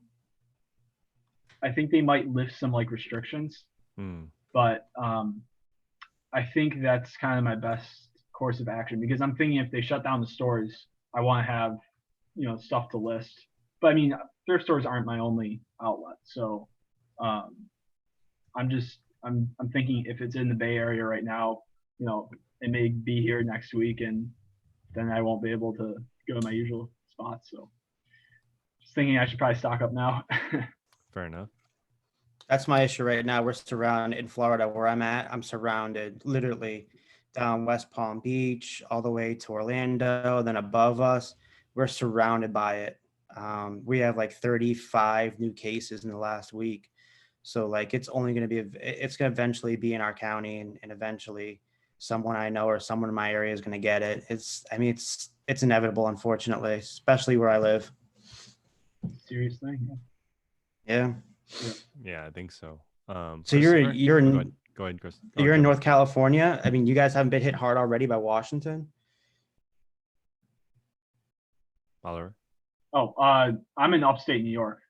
Oh, you're in New York. Yeah. Oh, so you guys on that lockdown for school till I know some yeah. people in New York till April or something? I think it's April 9th or 15th. Yeah. But like our other retail stores haven't like closed or made any restrictions like they have in the Bay Area. So I'm just thinking, how is that going to come here? Like the uncertainty right now is really killing me. So, Yeah, I mean, it's it like really is. every day is something different. I know, And I know. New Rochelle's getting smoked down there. It's So just, I mean, it's that's kind of that's stressful. New York. Like the surprise, like I don't like all the new surprises and all this uncertainty. But Yeah, everyone's going through it though. I think that's the good part is that, I mean, it's not good, but we're all being affected. I mean, yeah, I think we're a little more united this time, though. I feel like we're a lot think more so. united than, I mean, just look at how we were politically a few months ago. Now we're all actually united. Like, hey, listen, let's jump. We're all jumping on board trying to fix this thing. You know what I mean? I think that's a pretty good thing that we're doing right now, or at least trying to do. yeah. Ty, can you chat? What are you going to do differently, and how long do you think this is going to last? Just keep on buying more medical, like buying more like this, like kind of things that have been used up. Is probably the biggest thing on the business side. Mhm. Just for me, it's still focus on sourcing as much as possible. It's probably gonna last. Arizona's probably not gonna hit. I think y'all got hit. Same with New York because you guys are so clumped together in the Bay, Yep. right? So in Mhm. massive hubs in terms of even like the Asian population, right? So if that came from it as well. So I think maybe a month, maybe two, who knows? But if it doesn't affect you too much, then just keep on plowing forward, keep focused. Christopher, anything different? And how long do You you know think this is what? going to last? I think what it did was it just gave me an idea, use this as an opportunity, to, maybe do some online retail arbitrage or Mhm. something like that. Just instead of, using my same old stomping grounds, so to speak, to, produce the things that I like to sell. Just get out of my comfort zone and say, you know what, let's go ahead and take a shot at it. So I'm kind of optimistic with caution and just going to move forward. So we And I have think it's Ty. only going to be, I think it's going to be quite a while. I think it's going to be quite some time before all of this, the dust settles, so to speak, because it's long. This is just the beginning. So I think that, if we all collectively do a little bit, then it's going to impact a lot. So We yeah, have that's Ty, kind of why. who's our resident online arbitrage expert. Ty, do you have any tips? And feel free to plug LaCroix. Yeah, definitely. While everyone was talking, I just found a lot of 3 products for $25. So 7, what is that? $8 a pop, and they sell for $53 each, I think it was. But yeah, long story short, it's $52 to sell for. Online arbitrage is the I've been preaching it for a while now. It's the biggest thing. Yep. Especially I'm partial to marketplace to marketplace. It is the biggest opportunity I have ever seen. I've been saying that for the last 10 months, and after 10 months, it went from $0 to $250,000 a month in gross. Mhm. So it's there, and people are just starting to notice. So jump on it before everybody else does. Like I've been pushing this a lot. Yep. eBay to Amazon is, I agree, the largest opportunity on the internet right now. It's a little bit of a learning curve, but it is important because Amazon is getting almost retail prices for so much stuff. So that allows a huge opportunity for people who slowly learn. And it's not, um, you have to be persistent. It's not, you're just going to take some time to learn. So this might be a valuable opportunity for people to try it. Everyone is at home right now, Ty. So I think they should spend their time. Like, don't just spend 100% of your time listing. That would be a waste of this disaster. You should spend some time working on yourself, spend some time learning new skills like online arbitrage. Ty is an open book. You guys can reach out to him on Instagram.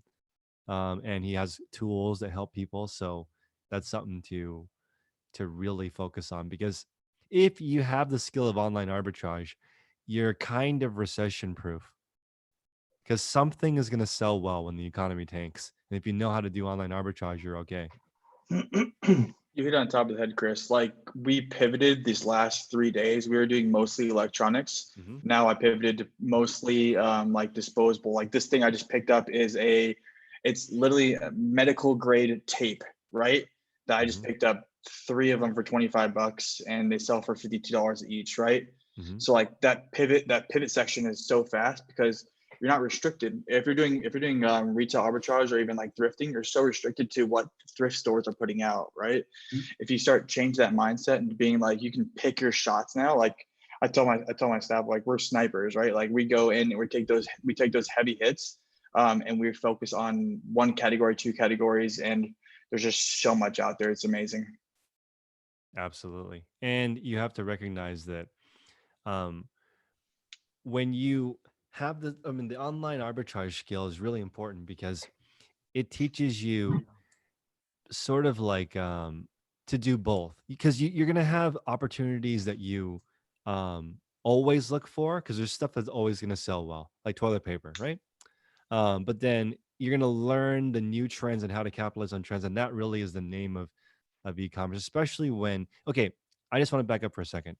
The more I do e-commerce, the more I realize that it's not linear. Okay. People will have bumps where they make $1,000, 50, 50, 50, $2,000. It's kind of like that. Kevin is not making the exact same amount of money every day. That's not how this works. He's going to come in. He may find somebody's entire wardrobe if he's thrifting. That happens. Right? I've seen Oh people. yeah, I love it. Yeah, When you it see one happens. item, it's just, and then you see 2 of them, you put 2 and 2 together, you're like, okay, I'm gonna spend 2 hours at this thrift store because I know there's other things hiding in Right. here that was from that same person. Exactly. And then you might learn a new category because of that. You don't know. Mhm. But then you might go to 5 thrift stores and find nothing. So it's not linear like this. And that's important as a reseller, to take your time, because Right. it doesn't work. You can't say, people always ask, how many thrift stores do I need to go to make $1,000? I'm like, no one can answer that. It's Right. always different. Well put. Or how many items do I need to look for online before I find a profitable one? It might be 1. It might be 1,000. Depends on what you're looking for. Like if you're searching plush right now, might be the wrong time. You might not find one right now. If you're looking for medical devices or anything to do with respiratory, it might be like 1 out of every 2 items you look at can be flipped.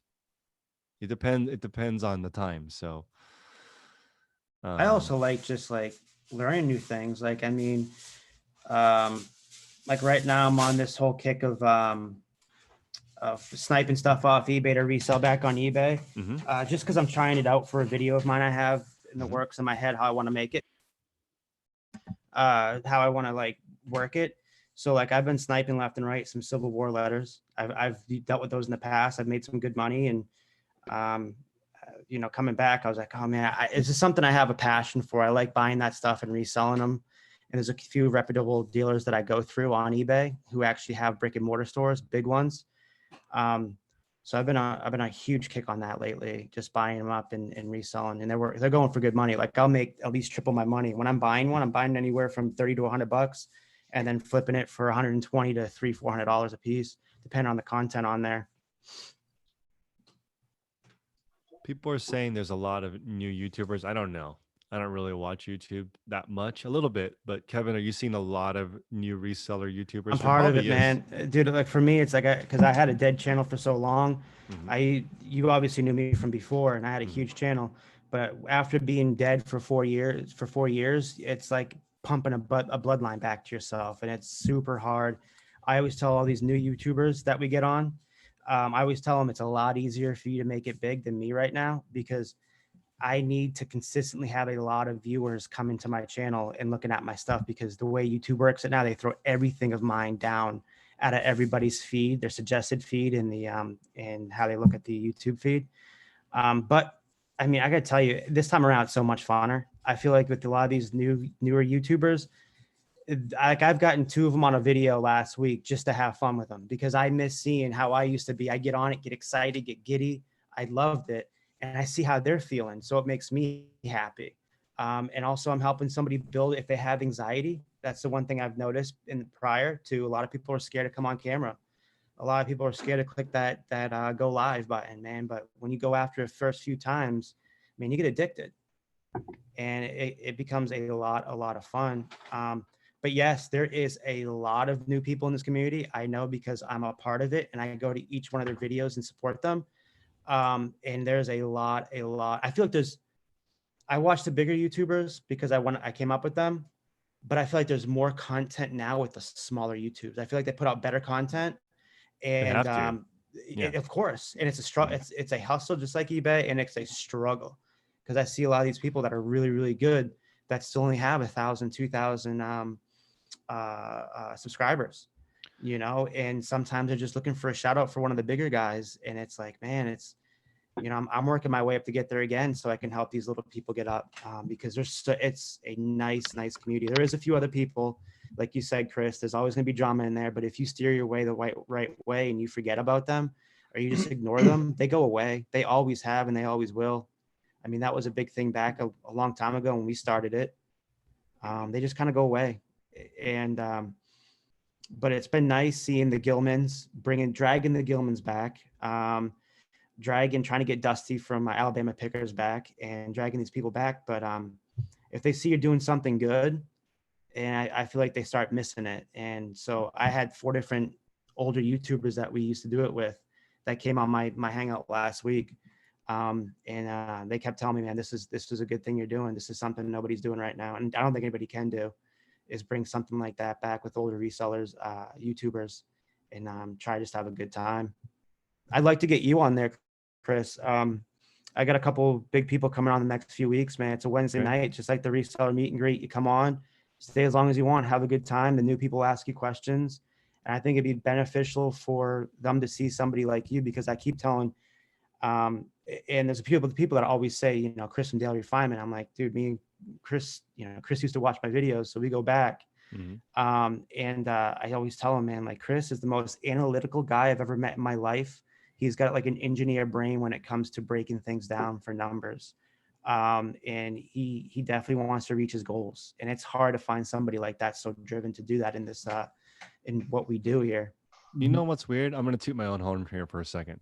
I switched my analytical brain off from a little bit from reselling to just like overall everything, because I realized when I first started, doing business and with reselling, a lot of the people that I used to aspire to actually were like very miserable people. So I kind of like reverse engineer. So since I've been married now for 6 months, and still married, Congrats. thank you. But like I have been doing so much cool stuff. Like we've been on 71 vacations. So people like don't do that in their whole marriage, right? We do spend a lot. We cook. We just do so much cool stuff together. I have such good, meaningful friendships. All this stuff that I have in the best health I've ever been in. So like I understand the hustle for money, but like it's hard to do it all. And when I look at some people like Gary Keller, I just think this guy, like, he made $1 billion like in his spare time. He put his family first and still made $1 billion. Like, you can do everything. You just need systems. When I learned that, I couldn't believe that he said that he's done with work by noon. He's like, if I am the only one that can do it, that's the only thing that I do. Ty is a big fan of leverage and automation, and this guy does that. He's like, if what he does, and Ty is going to be one of these people, is he has a person film him when he's doing anything. He's at that point now where he has a live cameraman follow him, and he's like, write down what I do so someone else can do it. The only thing that I want to do is make sure I hang out with my family, because I don't want to outsource that part.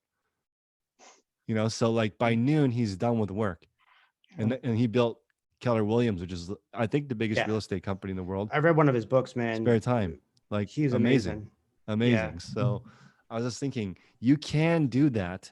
The thing is, if you like, the thing that's been I've been ranting about is that the one man, one woman show thing. There's no, I want to like I want to take away that badge, because for some reason that's a badge of honor for people. And I'm thinking, you're actually sacrificing your family by doing that. If you want to only do it yourself, that means that all that time comes away from all the other things. This is why resellers don't have any hobbies. They're unhealthy. They have broken families sometimes, because it's so hard.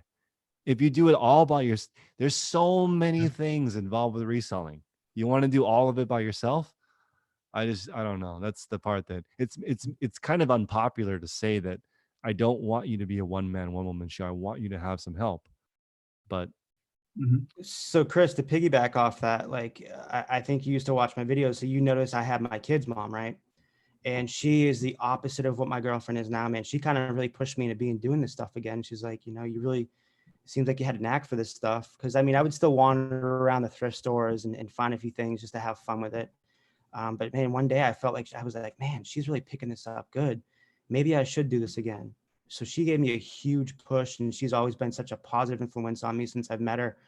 I don't think I could do this half of the stuff I've done since I've come back without her help. I mean, she edits all my videos. She does half the stuff I did for me. She takes pictures. She can list. She can do anything. And I'm like a micromanager. So I'm very surprised that I can let her seriously go from start to finish in a listing or even taking pictures and not have to worry about it. But my kid's mom was the opposite. She would always give me a spending limit. She was very negative towards what I did.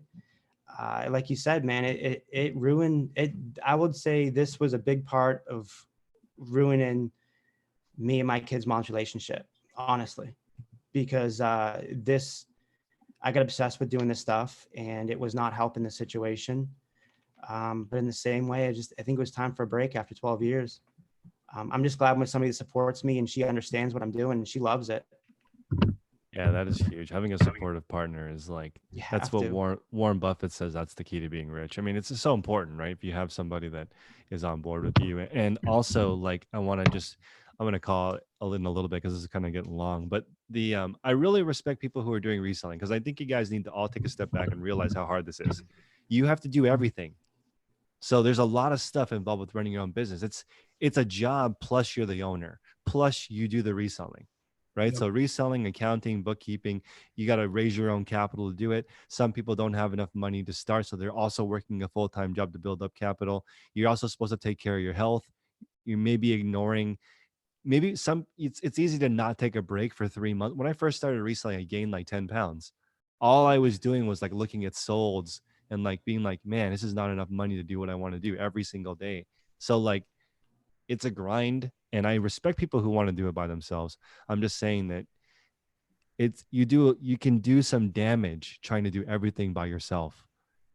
You don't have to do everything by yourself, and there's no I just I don't like, for example, the plus size reseller says she has no aspiration to be anything beyond a one woman show, and I hear that all the time. I'm just thinking it's just feels to me like you're maybe confining yourself to too much pressure. Like there's already an unrealistic ideal for humans, and just expecting yourself to do it all and be a good human, take care of yourself, it's just so much, man. It's easier with a crew. Sorry. I wonder why people like feel that way. She said the plus size reseller that she wants to be a one woman crew, but is it because that you get the feeling of that, or is it the money you like, or what's the actual tangible thing that is making you want to be a one person show? And Maybe it's difficult. it's not that like you can't grow. Like there's people who do it all themselves that are millionaires. I'm not saying that you can't make money. I'm just saying, why would you want to do it all by yourself when there's people who can help you do things? There's certainly at least one thing in your business you don't like, so I get it. And I think people get offended like, oh, I make a lot of money, but I'm not saying that you don't make a lot of money. I'm saying that it seems like a lot of stuff to do it all on your own. I always say I like it. I enjoy it because I do the memories of my girlfriend. I love the stuff that I do with her and the stuff we source. We have good times, even, going through stuff or doing research. It's just a good time. It's good memories for me. And that's something when we leave here, we're not taking our money with us. We're really, we're going to take the last few things we'll ever see in our life is the memories that we made with certain people. I think this could also bring for me, I burnt myself out. That's why I left. I burnt myself on YouTube, burnt myself out on eBay, and then just left for 4 years. And then this time around, I'm like, okay, now I know my burnout point. When I reach there, like I take weekends off now from doing any videos all the week. During the week, I'll do as many videos as you guys want me to, hop on their hangouts. But when it comes on the weekends, decompress time, go out, do stuff, go to the beach, whatever. But So the plus size reseller, the truth comes out that she pays a bookkeeper. I'm just kidding. But yeah, that's exactly what I mean, which is like, I don't have any actual employees. I have some contract work that I do. And like I was telling Ty, I have some other ventures that I'm working on. I still want to run a 20-hour, I still want to work in my resale store. Even if I was like fabulously wealthy, I still like working in a resale store. But like, I don't want to work 100 hours a week in a resale store. Then it's not, then it's, I lose all the fun of it. So I get it. It's, and the thing is, I think that you shouldn't say necessarily there's more freedom in doing it yourself. I kind of don't agree with that. I think that there's more No way freedom in in hell. having people help you. Yeah, what doing it by yourself and you're constricted. You're literally constricted. Your 9 to 5 is constricted with how much can you list in photo because you're top of the funnel, right? And even sourcing. Right. So you're And find. constricted so much. Yeah. If you can automate each section of those, you can scale to the freaking moon. 2, you don't waste time. Like this is so crazy. And you don't want to burn Oh, out. You do it That- all by yourself, man. You got so much load you're putting on yourself. You can burn out quickly, man. Kevin, that's actually an interesting point too, because so the plus size reseller also does writing. This is good because she's got different streams of income. When you have a team, like I would consider myself very blessed. There's a lot of, I can do YouTube with lots of people, right? I'm on, when I first started, I was on like 100 people's channels. So like that keeps you motivated. It keeps you fresh. There's not so much pressure that you have to come up with. Like I can't talk for, this is like 3 hours long. I can't talk for 3 hours.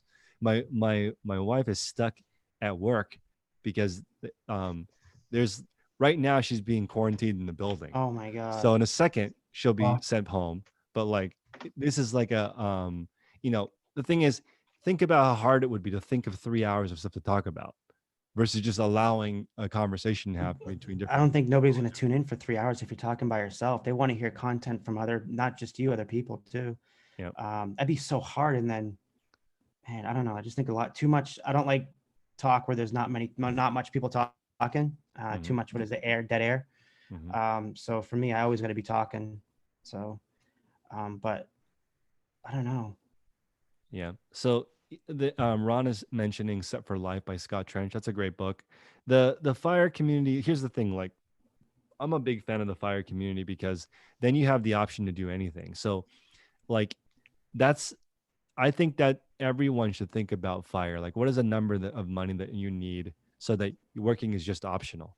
That, of course, that is like a really, really high goal for a lot of people, but you would be surprised that if you write it down, how quickly you can achieve that. It's just a number that you can get to, that working is just for fun. So then the plus size reseller she could list 5 items a day or 0 items a day and just be fine. She could list whatever amount that she wants. And I think that there's a few resellers I know that have reached this.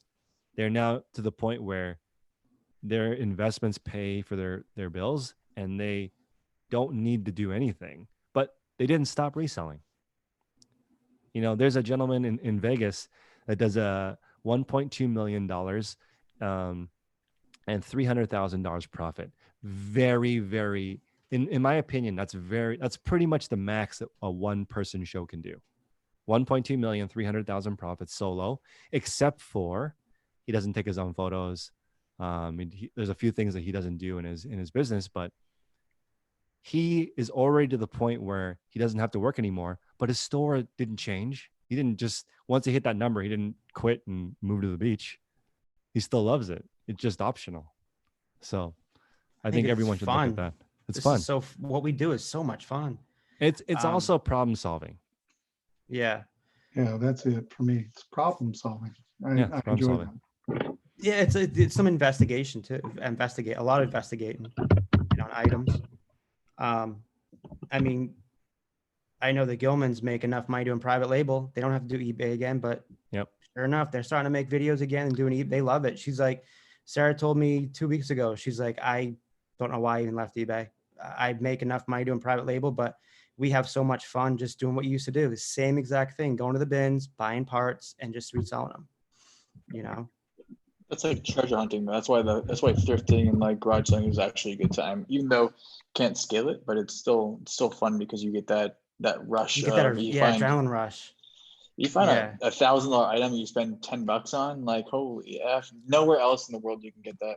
Man, Nope. you just want to seriously just howl to the moon when you find something like that. I found a You- box Yeah. of lenses for $40, and I've already made $2,500 off them. I sold one for $1,200 within 2 hours. I just guessed on the price. Honestly, I just was like, okay, well, maybe I'll get $1,200 for it. Got 1,200 within 2 hours, and I was like, oh my god! And then it just, I haven't sold any of the other 40, I think a 10 of the 12 of the lenses for less than $100. I sold another one for 300. It's like, man, it's just the box that keeps on giving. But as a true reseller, I always regret not asking that lady to buy them out for the, because it was like I was the last person to leave that estate sale. It was family run, and they had at least 70, 80, 90 different lenses still left, plus the camera boxes. I guarantee if I asked them like maybe $200-300 to buy the whole thing out, they would have given it to me. That's what really kicks me. And as a reseller, it's not the deals that we make that we're so happy about. It's the deals that we miss out on that we're like, man, I missed money on that. And that's, I mean, I don't know about you guys, but that's how I feel. If I miss money somewhere, I beat myself up more than I made money on that box.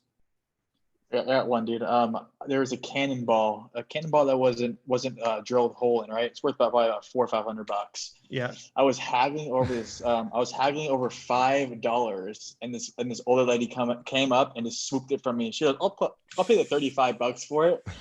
And still to this day, I regret that so much. That's what I'm saying. It's the ones we miss out on that we really care. We really beat ourselves up on, not the ones that we made a lot of money on. But man, they do make for good stories. And also the unequal education makes the negotiation fun. Like if you there's a guy that wanted $500 for these old records, and $40 for his record player that was worth $1,000. You know what I mean? Like no idea. So like, and then you just out, and I asked you, will you discount the records? And he's like, no. So I'm like, okay, I'll just take the record player. You know, like it doesn't, people just don't know. But that's the fun of the game too. The treasure hunt plus also the unequal knowledge, right? And the thing is, here's the thing.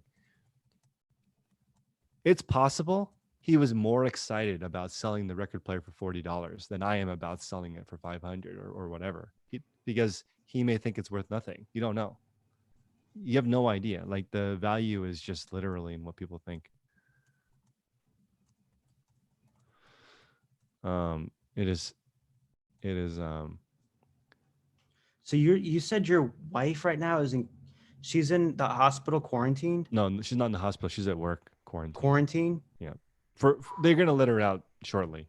But how long has she been there for quarantine? She's been there since 7 a.m, so it's 9 p.m. now. Man. But the thing is, earlier today they said that at midnight, we can't go out. So I'm sure they're doing some kind of company thing. So just to make sure people are okay. Yeah.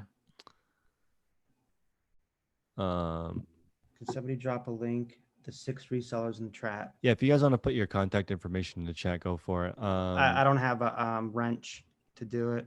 Oh, let me see. Let me give you a wrench. Let's see. Can I tell everybody what I just sent you, Chris? Yeah, please. Yeah, so I just got an email from, I don't know if I say the name right. It's Azure, Azure standard. Anyways, it's where I get a lot of wholesale groceries from. And they said that their prices are going to raise, that there's supply chain issues, and that they're trying to resupply, but don't expect it anytime soon. Yeah, it's possible that supply chains get cut and prices start going up and they start rationing stuff like food. It's great for me. Let's go. I know. It's interesting.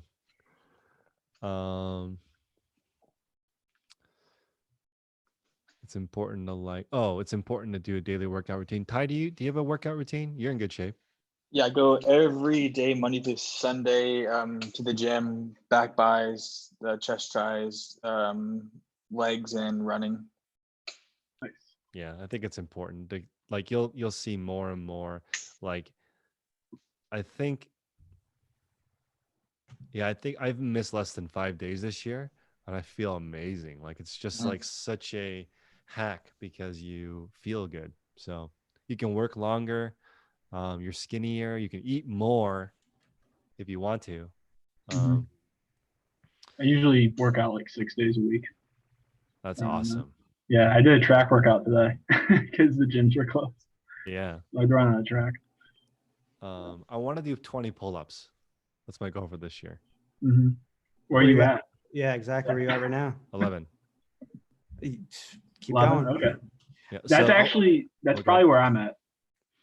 I want to do the Navy SEAL test. Like, but the one that I don't know how to, or that I'm gonna struggle with is the pool part. So I need to work on that part. But I think I can do the 1.5 miles, the pull-ups. The pull-ups is low. It's like only 4 pull-ups to pass. Oh, But really? but a perfect score is 20 pull-ups, 10 minutes for a mile and a half.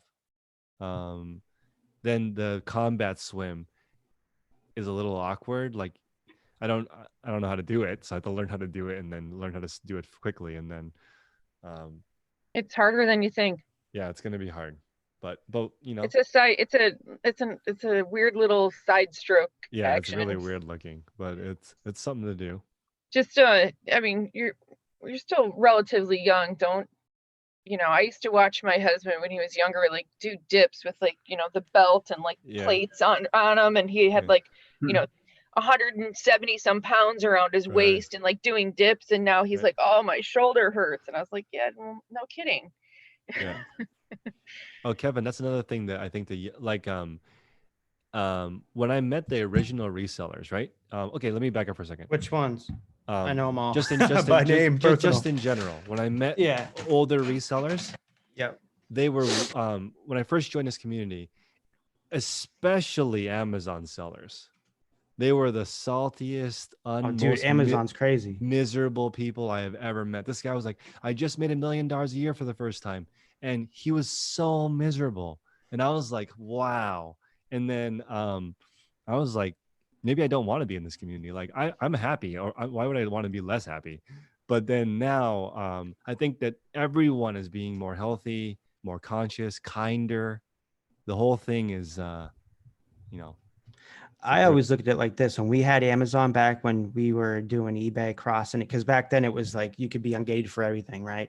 So we had people doing eBay and Amazon. And both of them, it was like Ford or Chevy. They all were loyal to one of their platforms, but they would all dabble in both of them.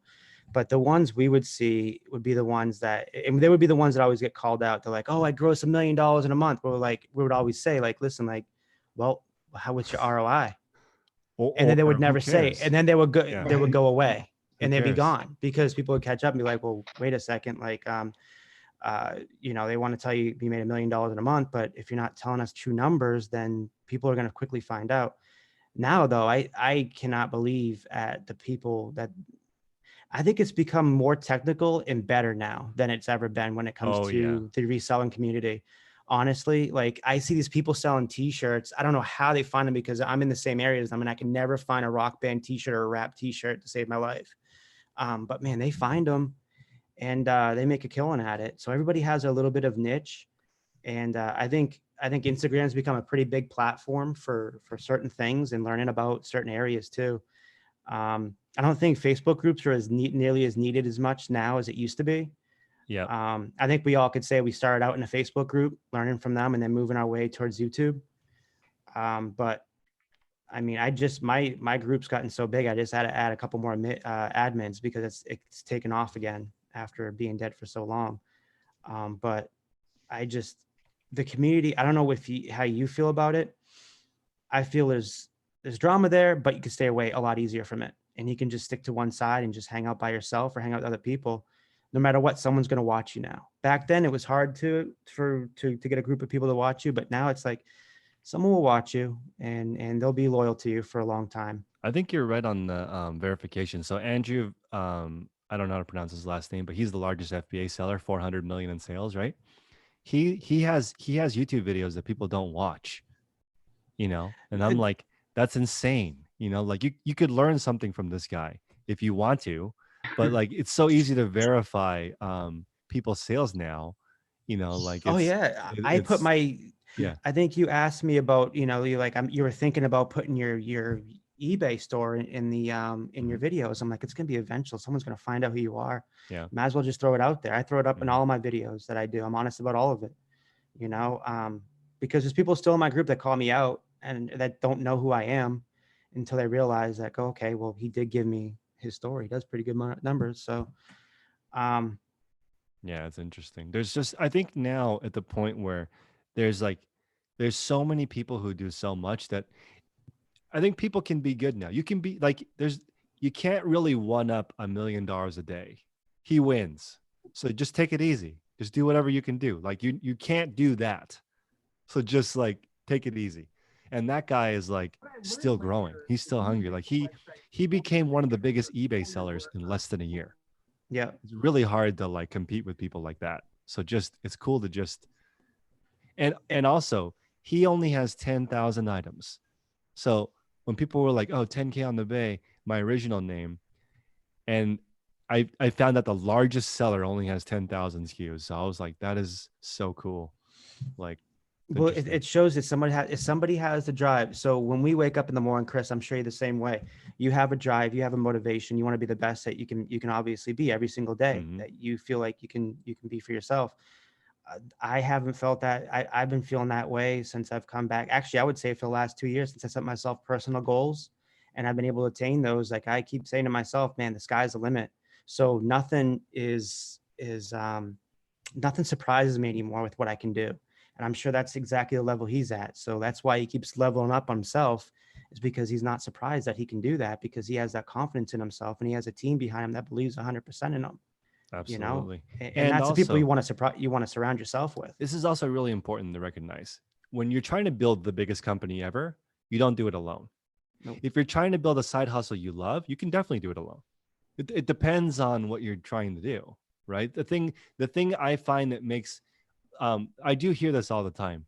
Chris, what I want is a part-time gig that makes 6 figures, but I don't want to learn how to do it.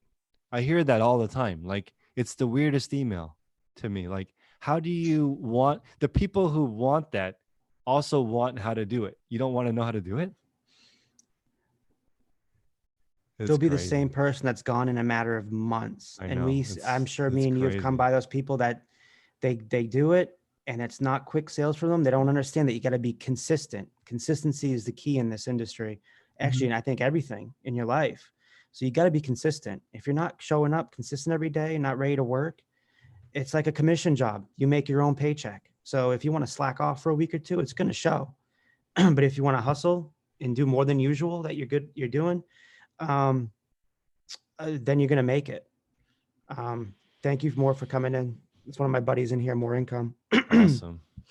Yeah, no, I love it. I think that from this takeaway and this thing happening and the Dream Reseller store, for many of you out there, I think my best advice to you right now is just be conservative, be consistent, keep growing. Think about things you don't like doing, maybe have somebody else do those, and improve the skills that you need. Right now is a great time to improve skills. Learn some online arbitrage, learn some new categories, learn how to make YouTube videos, whatever you want to do. Learn how to become friends with someone who's good at something that you want to be good at. Find someone that's like 2 or 3 steps ahead of you and try to copy them instead of picking people that are 1,000 steps above you. Like I can't learn that much from the guy that's doing $1 million a day, because his day does not look anything like my day. You're going to copy people who are like just slightly above you. It just makes it a lot easier.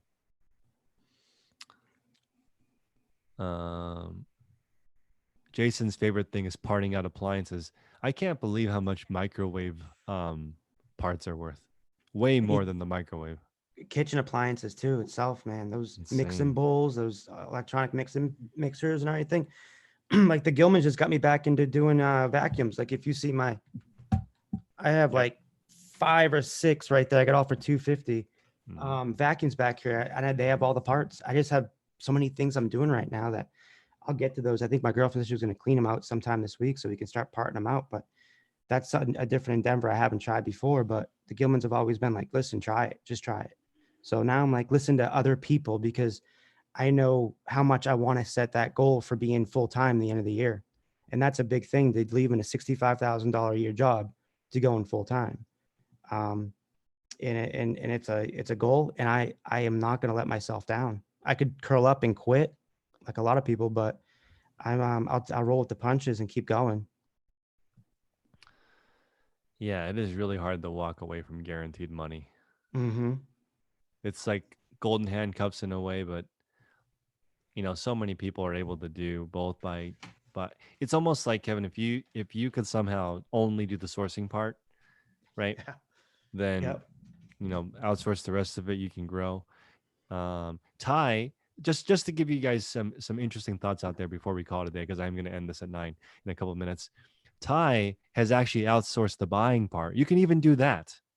Okay, you don't even have to buy your own items. Okay, if you train people for what you're looking for, there's every single part of this process can be automated. And don't think that it is really odd that you could have a resale business that you just own. You don't do anything. You don't buy, sell, list, ship, accounting. You just insert money, and then more money shows up in your bank account. People have that. And there's other people who use zero money, go on Craigslist free section, find something, go home, refinish the entire product, list somebody's essentially literal trash, and turn it into thousands of dollars too. You can pick wherever you want to be between those two things, which is just Incredible. fascinating. Incredible. It's so much. It's incredible. endless. It's incredible. Endless. I love hearing it. I know, right? So Positive. many options. That's good. I don't work All right. at all in my resale business. I know, right? My perfect resale business if I don't have to work in it. All right, guys. Everyone Yeah. have a great night. I'll see you guys later. All right. Pleasure, Chris. Bye. Thanks, everyone. Thanks, See everybody. you guys.